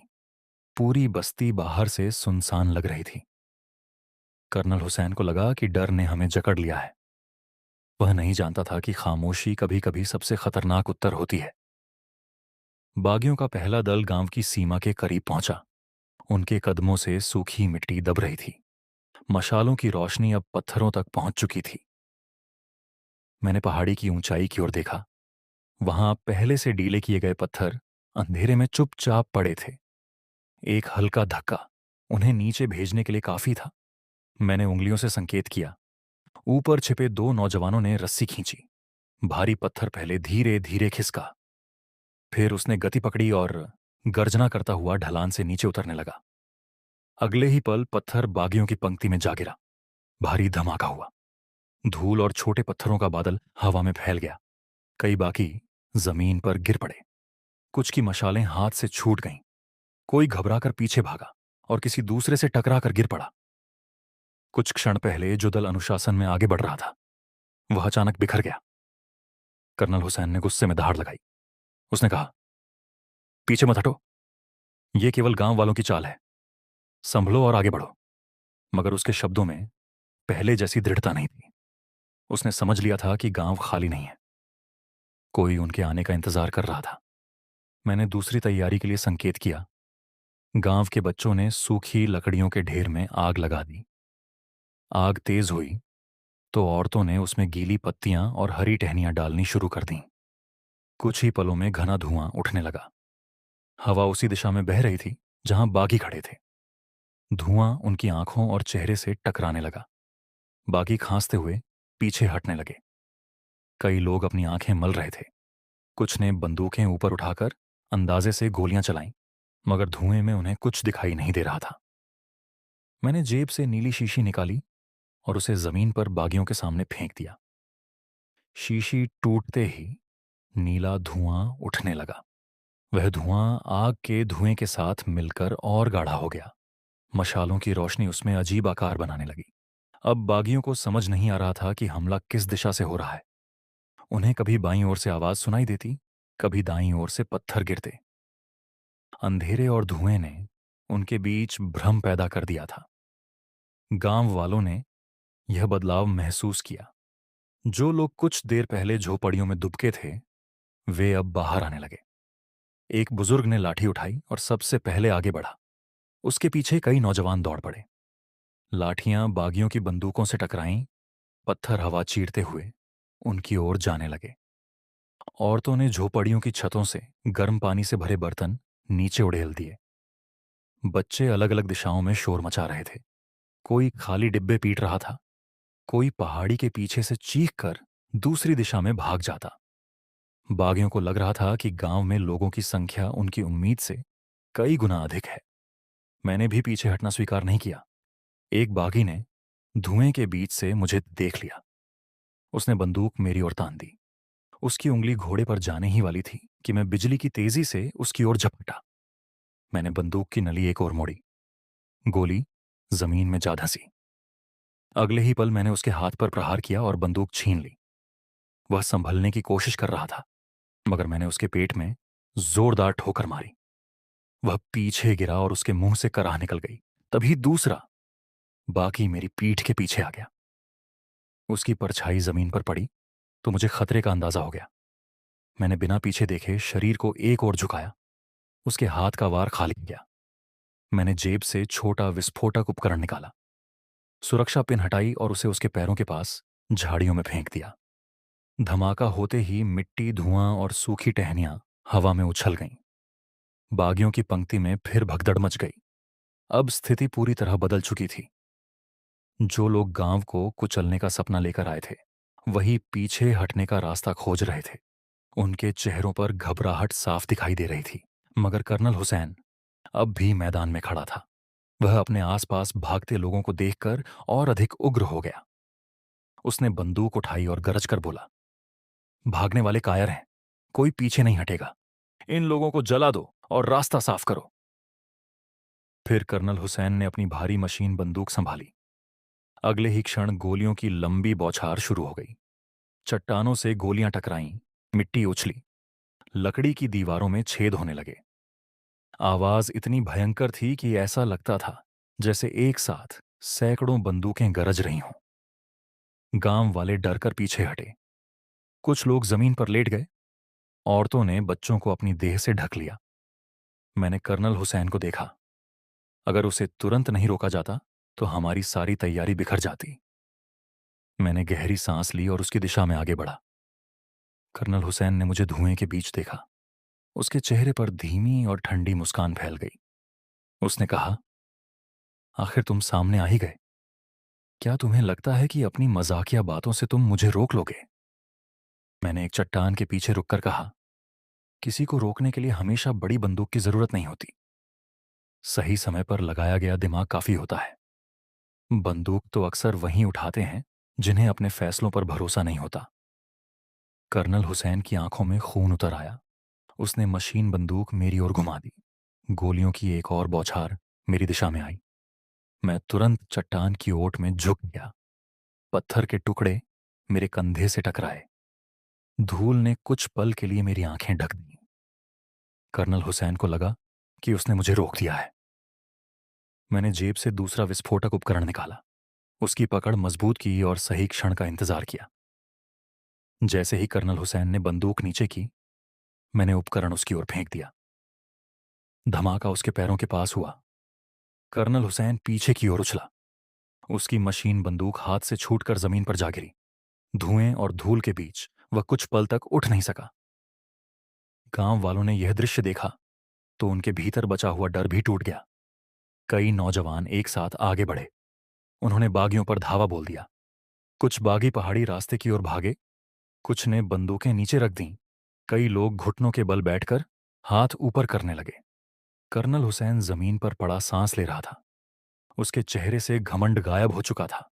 फिर भी उसकी आंखों में गुस्सा जिंदा था। मैं उसके पास गया और उसकी ओर बंदूक तान दी। मैंने कहा, अब तो लगता है इन चट्टानों की गूंज भी तुमसे एक ही सवाल पूछ रही है, असली खेल कौन खेलता है? कर्नल हुसैन ने दांत भींचे। उसने मुझे घूर कर देखा। उसके होंठ हिले, मगर कोई उत्तर नहीं निकला। गांव के लोगों ने उसे घेर लिया। दो नौजवानों ने उसके हाथ पीछे बांध दिए। फिर मोटी रस्सी से उसके शरीर को कसकर बांध दिया गया। रात का अंधेरा धीरे धीरे छंटने लगा। पूर्व दिशा में आसमान हल्का होने लगा। पहाड़ों के पीछे से सूरज की पहली किरण निकली तो गांव का दृश्य बदल चुका था। जहां कुछ घंटे पहले डर पसरा था, वहां अब राहत की सांसें थीं। लोग अपने घरों से बाहर आ रहे थे। घायल लोगों की देखभाल की जा रही थी। बच्चों के चेहरे पर फिर से जीवन लौट रहा था। कई गांव वाले मेरे आसपास जमा हो गए। कोई मेरे हाथ छूकर धन्यवाद देता, कोई आंखों में आंसू लिए आशीर्वाद देता। बच्चे मेरे चारों ओर घूम रहे थे। वे मेरी जेबों और छोटे उपकरणों को उत्सुकता से देख रहे थे। शफीक थोड़ी दूरी पर खड़ा था। मैंने उसकी ओर देखा। शफीक की आंखों में पहली बार सच्ची मुस्कान थी। वह मुस्कान उस डर पर जीत की तरह थी जिसने उसे इतने दिनों से कैद कर रखा था। मगर मेरे भीतर पूरी शांति नहीं थी। कर्नल हुसैन पकड़ा गया था। उसका दल बिखर गया था। गांव बच गया था। फिर भी यह अंतिम जीत नहीं थी। मेरे मन में एक सवाल लगातार उठ रहा था। कर्नल हुसैन के पास इतने हथियार और पैसे आए कहां से? कोई ऐसा व्यक्ति जरूर था जो पर्दे के पीछे रहकर पूरे नेटवर्क को चला रहा था। जब तक वह सामने नहीं आता, यह खतरा समाप्त नहीं माना जा सकता था। सुबह होते ही मैंने गांव के एक तेज और भरोसेमंद नौजवान को बुलाया। उसका नाम राशिद था। मैंने उसे एक पत्र दिया। उसमें पूरी घटना, कर्नल हुसैन की गिरफ्तारी और हथियारों के भंडार का विवरण लिखा था। मैंने राशिद से कहा, यह पत्र सीधे शहर के मुख्य कार्यालय में पहुंचाना। रास्ते में किसी अजनबी पर भरोसा मत करना। अगर कोई तुम्हें रोके तो पत्र किसी सुरक्षित आदमी तक पहुंचाकर ही आगे बढ़ना। राशिद ने पत्र अपने कपड़ों के भीतर छिपाया और सिर झुका दिया। उसने कहा, मैं इसे अपनी जान से भी ज्यादा सुरक्षित रखूंगा। मैंने उसके कंधे पर हाथ रखा। मैंने कहा, अपनी जान को बेकार में खतरे में मत डालना। संदेश पहुंचाना जरूरी है, मगर तुम्हारा सुरक्षित लौटना भी उतना ही जरूरी है। राशिद गांव से निकल गया। मैं उसे पहाड़ी मोड़ तक जाता देखता रहा। जब वह धुंध में गायब हुआ, तब भी मेरा मन हल्का नहीं हुआ। मैं तब तक चैन से नहीं बैठ सकता था जब तक राज की जड़ सामने न आ जाए। मैंने कर्नल हुसैन से खुद बात करने का फैसला किया। कर्नल हुसैन को गांव की एक खाली झोपड़ी में बांधकर रखा गया था। उसके हाथ पीछे बंधे थे। चेहरे पर चोट के निशान थे। कपड़े धूल से भर गए थे, मगर उसकी आंखों में अब भी जिद बची हुई थी। मैं उसके सामने जाकर बैठ गया। मैंने कहा, कर्नल हुसैन, तुम्हारा खेल खत्म हो चुका है। अब सच बोलने का समय है। तुम्हें हथियार और पैसे कौन देता था? कर्नल हुसैन ने मेरी ओर देखा। उसके होंठों पर फीकी हंसी आई। उसने कहा, तुम खुद को बहुत समझदार समझते हो इमरान, मगर अगर मैंने सब बता दिया तो तुम्हारे पहुंचने से पहले मेरे अपने लोग मुझे खत्म कर देंगे। मैंने कहा, अभी तुम मेरी निगरानी में हो। तुम्हारी जान मेरे हाथ में है। अगर तुमने सच नहीं बताया तो इन पहाड़ियों में तुम्हारी कब्र भी शायद किसी को नहीं मिलेगी। कर्नल हुसैन चुप रहा। मैंने आगे कहा, लेकिन अगर तुमने सच बताया तो शायद तुम्हारे लिए बचने का कोई रास्ता निकले। तुम्हारे आदमी तुम्हें डर के कारण मानते हैं। मैं तुम्हें डर से नहीं, समझदारी से फैसला लेने का अवसर दे रहा हूं। उसकी आंखों में पहली बार झिझक दिखाई दी। कर्नल हुसैन ने सिर झुका लिया। उसकी सांस भारी हो गई। कुछ देर बाद उसने धीमे स्वर में कहा, मैं इस खेल का मालिक नहीं हूं। मैं केवल एक मोहरा हूं। मैंने पूछा, असली खिलाड़ी कौन है? कर्नल हुसैन ने कहा, हमें हथियार और पैसे एक गुप्त रास्ते से मिलते हैं। पहाड़ की दूसरी तरफ एक गुफा है। वहीं से हर खेप आती है। मैंने पूछा, सामान कौन पहुंचाता है? उसने नजरें फेर लीं। वह बोला, चेहरों पर कपड़ा बंधा होता है। वे कभी अपना नाम नहीं बताते। मेरे आदमी उन्हें साहब कहकर बुलाते हैं। मेरे कान चौकन्ने हो गए। मैंने पूछा, तुमने उस साहब का चेहरा कभी नहीं देखा? कर्नल हुसैन ने कहा, नहीं, मगर उसकी आवाज पहचानता हूं। वह कम बोलता है। हर बात पहले से तय होती है। उसे हमारे हमले, लोगों की संख्या और हथियारों की जरूरत तक मालूम रहती है। मैंने गुफा का रास्ता पूछा। कर्नल हुसैन ने कुछ देर चुप रहकर पहाड़ों की दिशा बताई। उसने मिट्टी पर उंगली से एक रेखा खींची, फिर दो मोड़ और एक गहरी दरार का निशान बनाया। मैंने वह रास्ता ध्यान से याद कर लिया। अब मेरी अगली मंजिल तय हो चुकी थी। असली दुश्मन अभी भी पर्दे के पीछे था। शाम ढलते ही मैंने गांव छोड़ने की तैयारी की। शफीक मेरे पीछे आने के लिए तैयार खड़ा था। उसने कहा, साहब, मैं आपके साथ चलूंगा। मैंने सिर हिलाया। मैंने कहा, नहीं शफीक, यह रास्ता तुम्हारे लिए नहीं है। अगर मैं लौट कर नहीं आया तो गांव को तुम्हारी जरूरत होगी। लोगों का हौसला बनाए रखना। शफीक ने विरोध करना चाहा, मगर मेरी आंखों में देखकर चुप हो गया। उसने पूछा, अगर आप वापस नहीं आए तो? मैंने मुस्कुराकर कहा, तब मेरी कहानी किसी और को पूरी करनी होगी। मगर मैं लौटने की आदत छोड़ने वाला नहीं हूं। मैं अकेला पहाड़ी रास्ते पर निकल पड़ा। पगडंडी बहुत संकरी थी। एक ओर गहरी खाई थी, दूसरी ओर खुरदरी चट्टानें सीधी ऊपर उठ रही थीं। हवा तेज थी और उसके झोंके शरीर को पीछे धकेल रहे थे। कई जगह मुझे हाथों से चट्टान पकड़कर आगे बढ़ना पड़ा। नीचे धुंध में घाटी दिखाई देती थी। कभी कोई पक्षी खाई से उड़कर ऊपर आता और अचानक मेरी आंखों के सामने से गायब हो जाता। करीब 2 घंटे की कठिन चढ़ाई और उतराई के बाद मुझे दूर एक काली दरार दिखाई दी। वह गुफा का प्रवेश द्वार था। बाहर से वह साधारण लग रही थी, मगर उसके सामने 2 हथियार बंद पहरेदार खड़े थे। वे बार बार आसपास देख रहे थे। उनके पैरों के पास लकड़ी के बक्से रखे थे। मैंने एक चट्टान की ओट ली और पहरेदारों को देखने लगा। मेरी जेब में एक छोटी शीशी थी। उसके भीतर ऐसा तरल था जो पत्थर से संपर्क में आते ही तेज लपट पैदा करता था। आग बड़ी नहीं होती थी, मगर अचानक दिखाई देने पर पहरेदारों को भ्रमित करने के लिए काफी थी। मैंने शीशी निकाली और गुफा से उल्टी दिशा में एक चट्टान के पास फेंक दी। शीशी टूटते ही पत्थर पर लपट उठी। पहले पहरेदार ने चौंक कर आवाज लगाई। दोनों मशालें लेकर आग की ओर दौड़े। वे समझ नहीं पा रहे थे कि चट्टान के बीच आग कैसे लगी। मैंने उसी क्षण गुफा के द्वार तक पहुंचकर भीतर प्रवेश कर लिया। अंदर हवा भारी थी। बारूद, तेल और सीलन की गंध एक साथ मिली हुई थी। दीवारों पर मशालें लगी थीं। उनकी रोशनी गुफा की गहराई तक नहीं पहुंच रही थी। कुछ ही कदम आगे बढ़ा तो मुझे लकड़ी की बड़ी पेटियां दिखाई दीं। कई पेटियों पर विदेशी भाषा में हथियारों के नाम लिखे थे। उनमें मशीन बंदूकें, राइफलें और गोलियों से भरे डिब्बे रखे थे।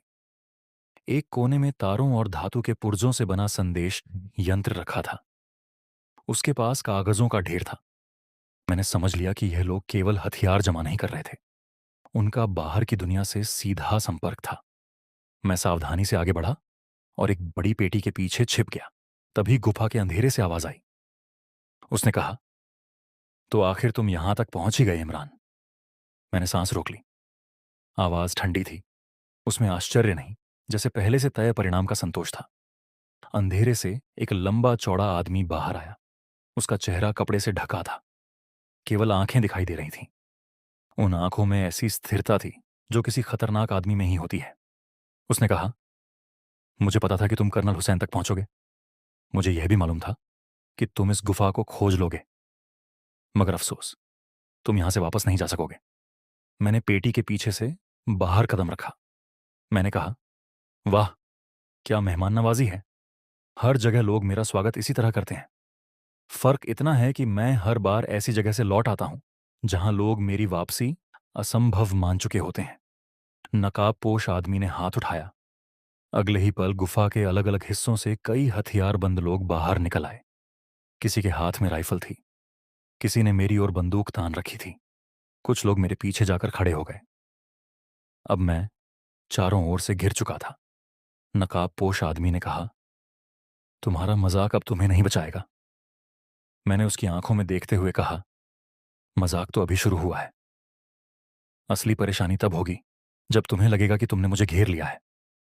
मेरे दिमाग ने तेजी से काम करना शुरू किया। गुफा में बाहर जाने का रास्ता एक ही दिखाई दे रहा था। सामने हथियारबंद लोग थे। मेरी जेब में आंखों को जलाने वाला थोड़ा सा चूर्ण अब भी बचा हुआ था। मैंने हाथ धीरे से जेब में डाला। नकाबपोश आदमी मुझे देख रहा था। उसने शायद मेरी हरकत भांप ली थी। उसने कहा, हाथ बाहर निकालो। मैंने मुस्कुराकर कहा, जनाब, आप तो मेहमान की तलाशी लेने से पहले ही डर गए। मैंने मुट्ठी झटके से खोली और चूर्ण हवा में उछाल दिया। महीन कण मशालों की गर्म हवा के साथ पूरे कक्ष में फैल गए।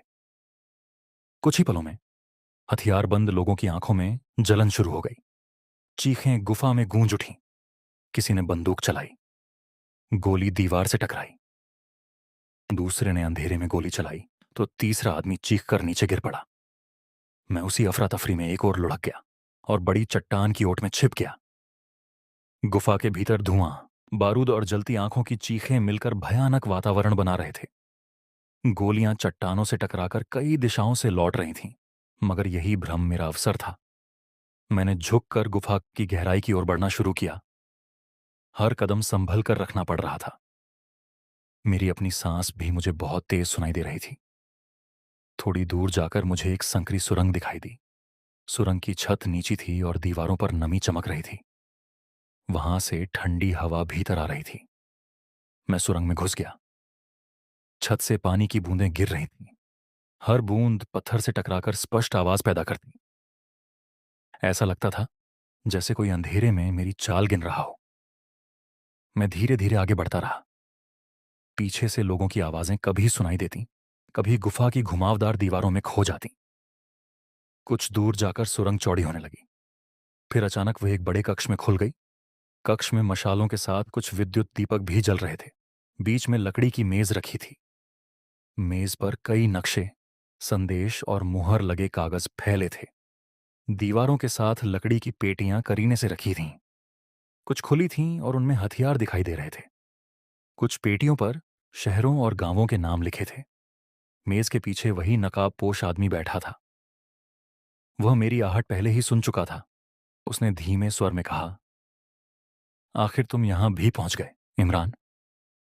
मैंने कुछ कदम आगे बढ़ते हुए कहा, आपकी आवाज में स्वागत कम और चिंता ज्यादा सुनाई दे रही है। क्या मेरी उपस्थिति आपके हिसाब से थोड़ी जल्दी हो गई? नकाबपोश आदमी ने अपनी उंगलियां मेज पर थपथपाईं। उसने कहा, लोग तुम्हें मस्खरा कहते हैं, कुछ तुम्हें पागल समझते हैं, मगर मैं जानता हूं कि तुम्हारे मजाक के पीछे बहुत तेज दिमाग छिपा है। मैंने कहा, यह जानकर खुशी हुई कि कम से कम कोई तो मेरी प्रतिभा की कद्र करता है। नकाबपोश आदमी आगे झुका। उसने कहा, तुम्हें यहां नहीं आना चाहिए था। जो लोग इस कमरे तक पहुंचते हैं वे कभी वापस नहीं जाते। मैंने मेज पर पड़े नक्शों की ओर देखा। मैंने कहा, आपने पर्दे के पीछे रहकर बहुत खेल खेल लिए। कर्नल हुसैन को मोहरा बनाया, गांव वालों को डराया, हथियार जमा किए, मगर आज पर्दा हटेगा और चेहरा सामने आएगा। नकाबपोश आदमी ने मेज पर जोर से हाथ मारा। कक्ष की पिछली दीवार का एक हिस्सा खिसक गया। उसके पीछे से 4 नकाबपोश आदमी बाहर निकले। सभी के हाथों में राइफलें थीं। उन्होंने मुझे चारों ओर से घेर लिया। मैंने चारों ओर देखा, फिर लंबी सांस लेकर कहा, लगता है आपने आज की रात को सचमुच यादगार बनाने की ठान ली है। नकाबपोश आदमी ने कहा, अब तुम्हारी हंसी तुम्हें नहीं बचा पाएगी। मैंने उसकी आंखों में देखते हुए उत्तर दिया, हंसी बचाए या न बचाए, मगर दिमाग अभी मेरे साथ है। और जब तक दिमाग काम कर रहा है, खेल खत्म नहीं हुआ। चारों हथियारबंद लोगों ने अपनी राइफलें मेरी ओर तान दी। कक्ष में अचानक सन्नाटा छा गया। मशाल की लौ कांपी। किसी पेटी के भीतर धातु की हल्की आवाज हुई। नकाबपोश आदमी ने धीरे से हाथ उठाया। उसकी उंगली आगे बढ़ी और मुझे समझ आ गया कि अगला क्षण केवल मेरी जिंदगी का नहीं, बल्कि पूरे इलाके की किस्मत का फैसला करने वाला था। लेकिन एक बात याद रखना, मैं कभी सचमुच अकेला नहीं होता। मेरे साथ मेरा दिमाग होता है और मेरी छोटी छोटी रासायनिक शीशियां भी। मैंने जेब से एक शीशी निकाली और उसे जमीन पर दे मारा। कांच टूटते ही तीखी गंध वाला धुआं उठने लगा। धुआं इतना तेज था कि आसपास खड़े पहरेदार पीछे हट गए। उनकी आंखों में जलन होने लगी और वे जोर जोर से खांसने लगे। मुझे बस इसी क्षण का इंतजार था। मैंने मेज की ओर छलांग लगाई। वहां रखे नक्शे और कागज एक साथ समेटे और कक्ष के दूसरे छोर पर दिखाई देती सुरंग में घुस गया। पीछे से नकाबपोश आदमी की आवाज गूंजी।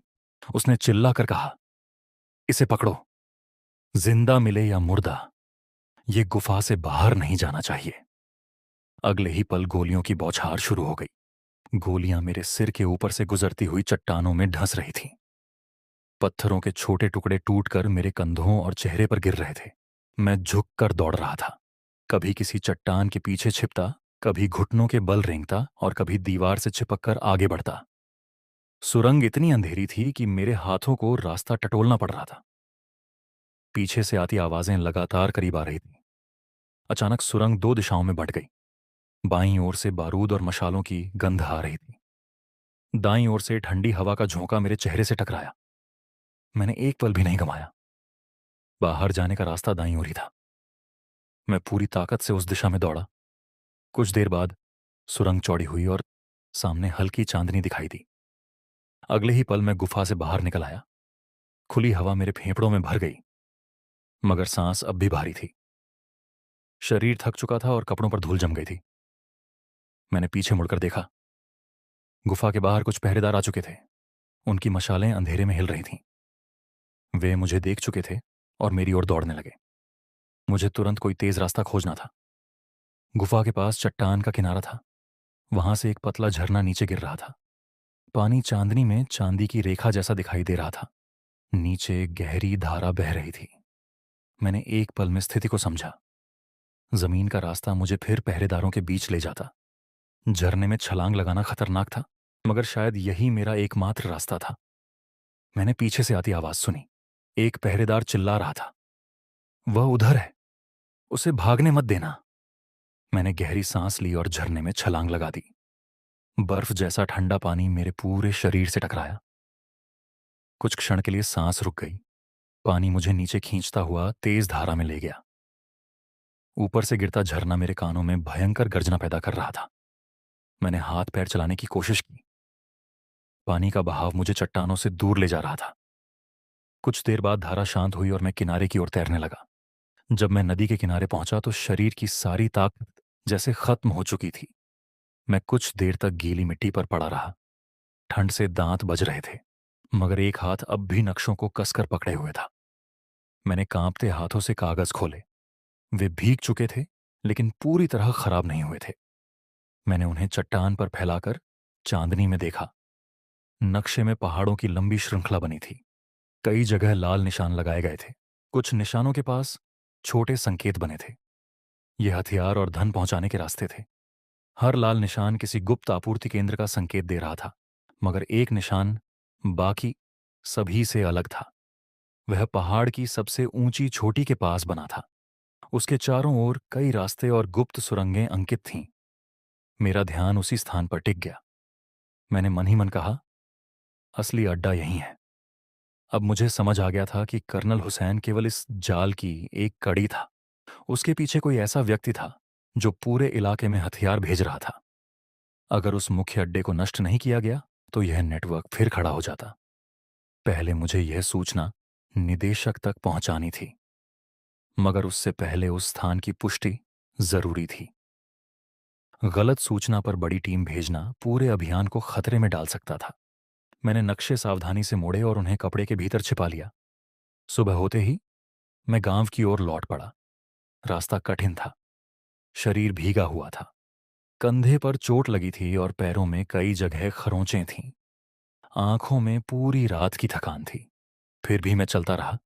जब मैं गांव की सीमा पर पहुंचा तो कुछ लोगों ने मुझे देख लिया। पहले उन्हें विश्वास नहीं हुआ। फिर शफीक दौड़ता हुआ मेरी ओर आया। शफीक के चेहरे पर चिंता थी। उसने मेरी हालत देखी तो उसकी आंखें भर आईं। वह बोला, जनाब, हमें लगा था कि आप वापस नहीं आएंगे। मैंने थकी हुई मुस्कान के साथ कहा, मैं इतनी आसानी से हार मानने वालों में से नहीं हूं, मगर अब तक जो हुआ वह केवल शुरुआत थी। शफीक ने मेरे हाथ में पकड़े नक्शों की ओर देखा। उसने पूछा, इन कागजों में क्या है? मैंने कहा, पहाड़ की सबसे ऊंची चोटी के पास उनका असली अड्डा है। कर्नल हुसैन केवल सामने दिखाई देने वाला चेहरा था। असली ताकत अभी भी वहां छिपी है। गांव के कई नौजवान हमारे आसपास जमा हो गए। उनके चेहरों पर अब पहले जैसी घबराहट नहीं थी। वे अपने हाथों में लाठियां और पुराने हथियार लिए खड़े थे। एक नौजवान ने कहा, हम आपके साथ चलेंगे। दूसरे ने कहा, आपने हमारे गांव को बचाया है, अब हम आपको अकेले नहीं जाने देंगे। मैंने उनकी ओर देखा। उनकी आंखों में कृतज्ञता भी थी और बदला लेने की आग भी। मगर मैं नहीं चाहता था कि गांव फिर से खाली हो जाए। मैंने कहा, अगर तुम सब मेरे साथ चले गए तो गांव की रक्षा कौन करेगा? दुश्मन कभी एक ही रास्ते से नहीं आता। तुम में से कुछ लोग मेरे साथ चलेंगे, बाकी लोग यहीं रहकर घरों और परिवारों की सुरक्षा करेंगे। काफी चर्चा के बाद मैंने केवल दो नौजवानों को अपने साथ लेने का निर्णय किया। शफीक उनमें से एक था। दूसरा नौजवान रास्तों और पहाड़ी चट्टानों को अच्छी तरह जानता था। हमने रात होने तक तैयारी की। सूखी रोटियां, पानी, रस्सियां और कुछ आवश्यक सामान साथ लिया। मैंने अपनी रासायनिक शीशियों को अलग कपड़े में बांधा और संदूक को हल्का किया। चांद बादलों के पीछे छिपा था जब हमने गांव से निकलना शुरू किया। पहाड़ी चढ़ाई तुरंत कठिन हो गई। कहीं कांटेदार झाड़ियां रास्ता रोकती, कहीं ढलान इतनी फिसलन भरी थी कि पैर टिकाना मुश्किल था। एक ओर अंधी खाई थी और दूसरी ओर खुरदरी चट्टान। शफीक बार बार पीछे मुड़कर मुझे देखता।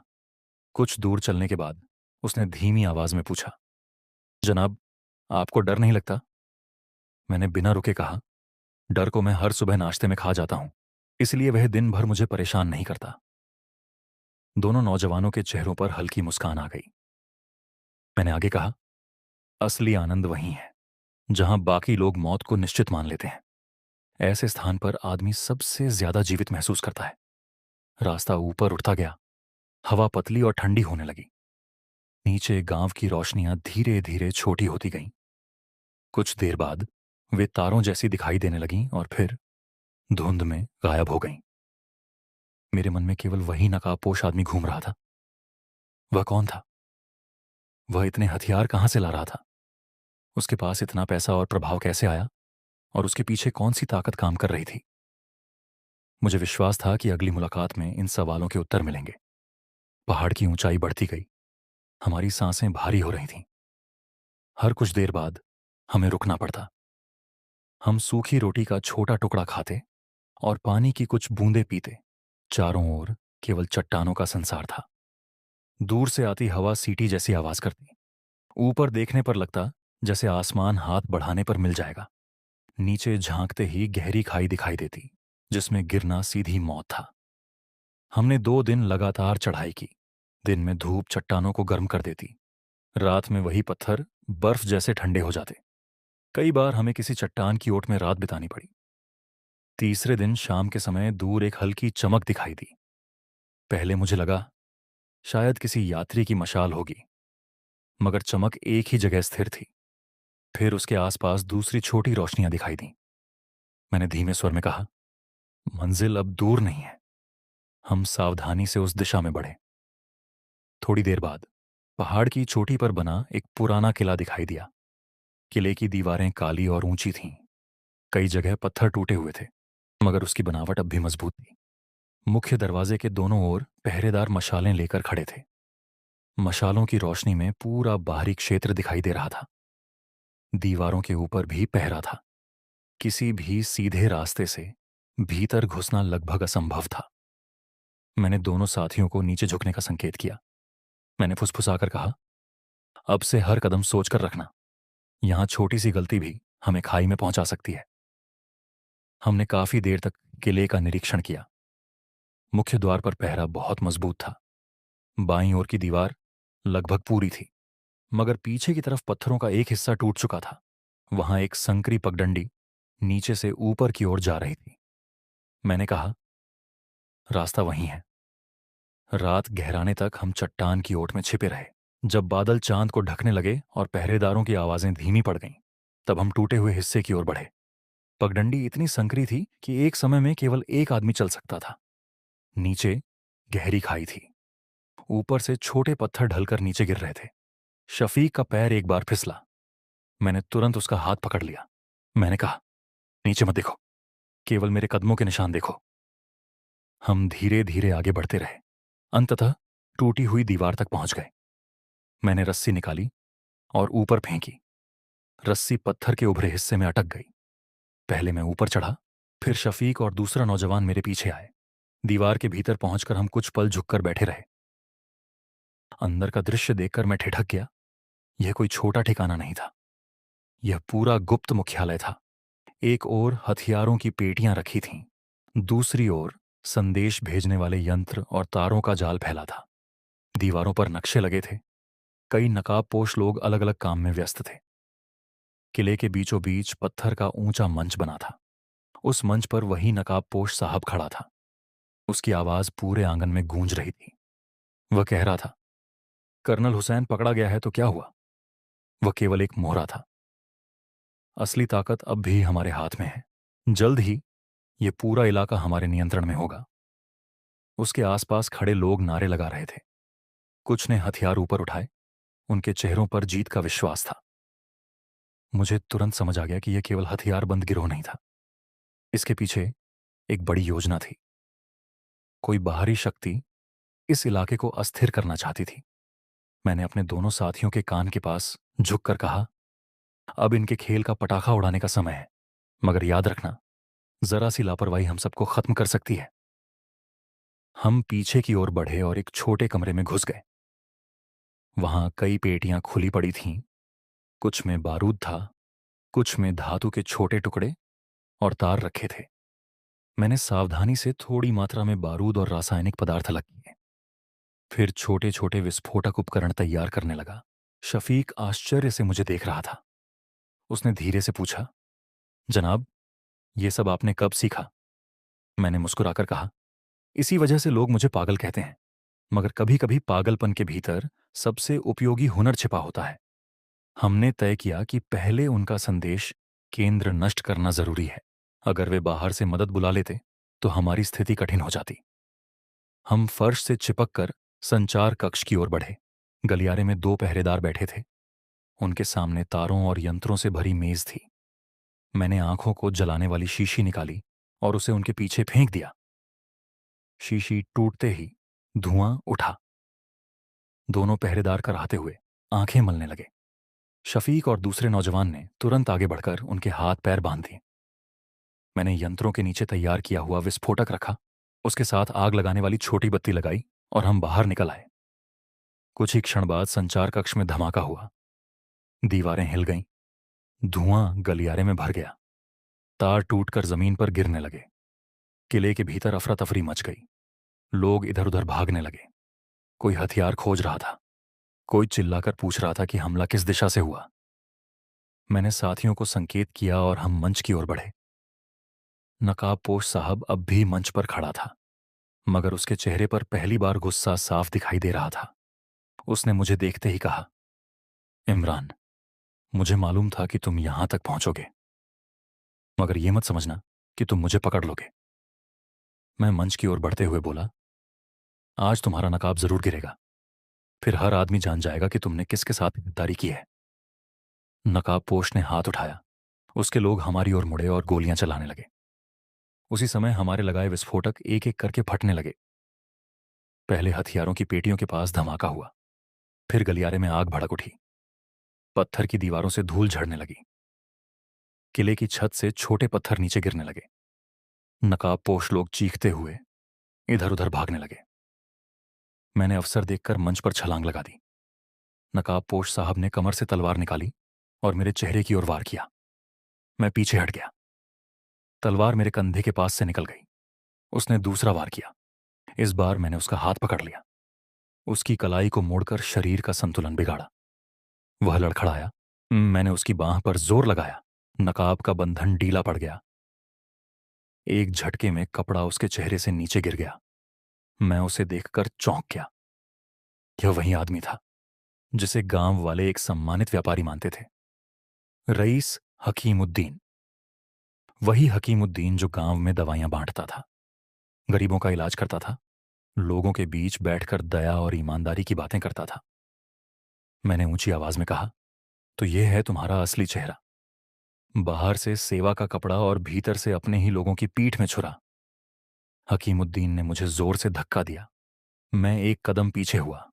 उसने मंच से कूदकर भागने की कोशिश की, मगर उसी समय किले के भीतर गांव से आए बाकी नौजवान भी पहुंच गए। उन्होंने हकीमुद्दीन को चारों ओर से घेर लिया। किला तेजी से आग की चपेट में आ रहा था। धुआं गलियारों और आंगन में भर गया था। ऊपर की दीवारों में दरारें पड़ रही थीं। मैंने चिल्लाकर कहा, सब लोग बाहर निकलो, ये जगह किसी भी क्षण गिर सकती है। हम सभी टूटे हुए हिस्से की ओर दौड़े। पीछे से भारी धमाका हुआ। किले की मुख्य दीवार हिली और फिर पत्थरों का बड़ा हिस्सा नीचे गिर गया। हम बाहर निकलते ही जमीन पर झुक गए। कुछ ही पलों में किले का एक बड़ा भाग ढह गया। चट्टानों की गूंज पूरी घाटी में फैल गई। हवा में धुआं, मिट्टी और बारूद की गंध घुल गई। मैंने खुले आसमान के नीचे खड़े होकर गहरी सांस ली। हकीमुद्दीन अब रस्सियों से बंधा जमीन पर पड़ा था। उसका चेहरा धूल और खून से सना हुआ था, मगर उसकी आंखों में अब भी चालाकी और नफरत चमक रही थी। मैं उसके पास झुका। मैंने कहा, कभी सोचा था कि तुम्हारा असली चेहरा उसी मिट्टी में सामने आएगा जिसे तुमने बेचने की कोशिश की? हकीमुद्दीन ने दांत पीसकर कहा, तुम सोचते हो कि मुझे पकड़ लेने से सब खत्म हो गया। नहीं इमरान, असली ताकत अभी भी मेरे पीछे है। मैं केवल एक पुल हूं। पुल गिरा देने से नदी का बहाव नहीं रुकता। मैंने ठंडी मुस्कान के साथ कहा, पुल टूट जाए तो नदी नई राह जरूर खोजती है, मगर वह राह पहले जैसी नहीं होती। और तुम्हारे जैसे गद्दारों की राह अंत में जेल की सलाखों तक ही जाती है। उसके चेहरे पर पहली बार डर की हल्की रेखा दिखाई दी। सुबह होते ही हमने गांव की ओर वापसी शुरू की। रास्ता कठिन था, मगर सबके कदम हल्के थे। ऐसा लगता था जैसे पहाड़ भी हमारी जीत की खबर हवा के साथ नीचे भेज रहे हों। जब हम गांव पहुंचे तो लोग घरों से बाहर निकल आए। औरतों ने दुआएं दी, बच्चों ने खुशी में शोर मचाया। बुजुर्गों की आंखों में आंसू थे। हकीमुद्दीन को देखकर गांव में सन्नाटा छा गया। एक बुजुर्ग ने कांपती आवाज में कहा, यह तो वही आदमी है जो हमें दवाइयां देता था, जिसने कई गरीबों का इलाज किया था। मैंने कहा, हाँ, यही उसका असली नकाब था। बाहर से भलाई का चेहरा और भीतर से विश्वासघात का खंजर। याद रखिए, हर चमकती चीज सोना नहीं होती। हर मुस्कान के पीछे नेक दिल भी नहीं होता। गांव वालों के चेहरों पर गुस्सा उमड़ आया। कुछ लोग हकीमुद्दीन पर हमला करना चाहते थे। मैंने हाथ उठाकर उन्हें रोक दिया। मैंने कहा, अब कोई हिंसा नहीं होगी। इसका फैसला कानून करेगा। हम कानून से ऊपर नहीं हैं। असली जीत यही है कि हमने इसे जिंदा पकड़कर अधिकारियों के हवाले किया है। गांव में जश्न शुरू हो गया। ढोल बजने लगे, बच्चे गलियों में दौड़ने लगे। कई महीनों बाद उस बस्ती में हंसी की आवाज सुनाई दी, मगर मेरे भीतर एक सवाल अब भी अटका था। हकीमुद्दीन ने कहा था कि उसके पीछे और भी ताकतें हैं। क्या यह खेल सचमुच समाप्त हो गया था? उस रात मैं देर तक सो नहीं सका। जब नींद आई तो सपने में वही गुफा, वही किला और नकाबपोश लोग दिखाई दिए। उनके बीच हकीमुद्दीन की ठंडी हंसी गूंजती रही। मैं अचानक उठ बैठा। शरीर पसीने से भीगा था। बाहर आया तो आधा चांद बादलों में छिपा हुआ था। ऐसा लग रहा था जैसे आसमान भी कोई राज अपने भीतर छिपाए बैठा हो। अगली सुबह निदेशक का संदेशवाहक गांव पहुंचा। उसके साथ कुछ सिपाही भी थे। मैंने पूरी घटना उन्हें बताई और हकीमुद्दीन को उनके हवाले कर दिया। निदेशक का संदेश मेरे लिए साफ था। उन्होंने लिखा था, इमरान, तुमने फिर साबित कर दिया कि तुम्हारा पागलपन ही हमारी सबसे बड़ी ताकत है। मगर सावधान रहना, ये खेल अभी समाप्त नहीं हुआ। हमें इस गद्दारी की जड़ तक पहुंचना होगा। संदेश पढ़कर मेरे चेहरे पर हल्की मुस्कान आई, मगर मेरे भीतर यह बात साफ थी कि अगला अभियान पहले से बड़ा होगा। गांव वाले अब राहत की सांस ले रहे थे, मगर उन्हें देखकर मैं सोच रहा था कि इंसान कितनी जल्दी किसी पर भरोसा कर लेता है। यही सरलता लोगों को एक दूसरे से जोड़ती है, और यही सरलता कभी कभी विश्वासघातियों के लिए रास्ता खोल देती है। शाम को शफीक मेरे पास आया। उसने पूछा, जनाब, अब तो सब खत्म हो गया है ना? गांव सुरक्षित है? मैंने उसके कंधे पर हाथ रखा। मैंने कहा, फिलहाल खतरा टल गया है, मगर दुनिया में लालच और ताकत के लिए किसी भी सीमा तक गिरने वाले लोग हमेशा रहेंगे। हमारा काम है जागते रहना और उन्हें हर बार नाकाम करना। शफीक ने सिर झुकाकर हामी भरी। उस रात मैं गांव के बाहर बैठकर तारों को देखता रहा। मैं सोच रहा था, इंसान आसमान छूने का सपना देखता है, मगर वही इंसान कभी कभी अपने पैरों के नीचे की मिट्टी तक बेच देता है। और मैं, अली इमरान, इस अजीब खेल का एक मुस्कुराता हुआ खिलाड़ी हूं। मेरी चालें शायद दूसरों को पागलपन लगें, मगर जब खतरा सामने आता है तो यही पागलपन काम आता है। गांव में धीरे धीरे सामान्य जीवन लौटने लगा। बच्चे फिर गलियों में खेलने लगे। औरतें नदी से पानी भरकर लाने लगीं। बूढ़े चौपाल पर बैठकर पुराने किस्से सुनाने लगे। फिर भी मेरे मन की बेचैनी पूरी तरह नहीं गई।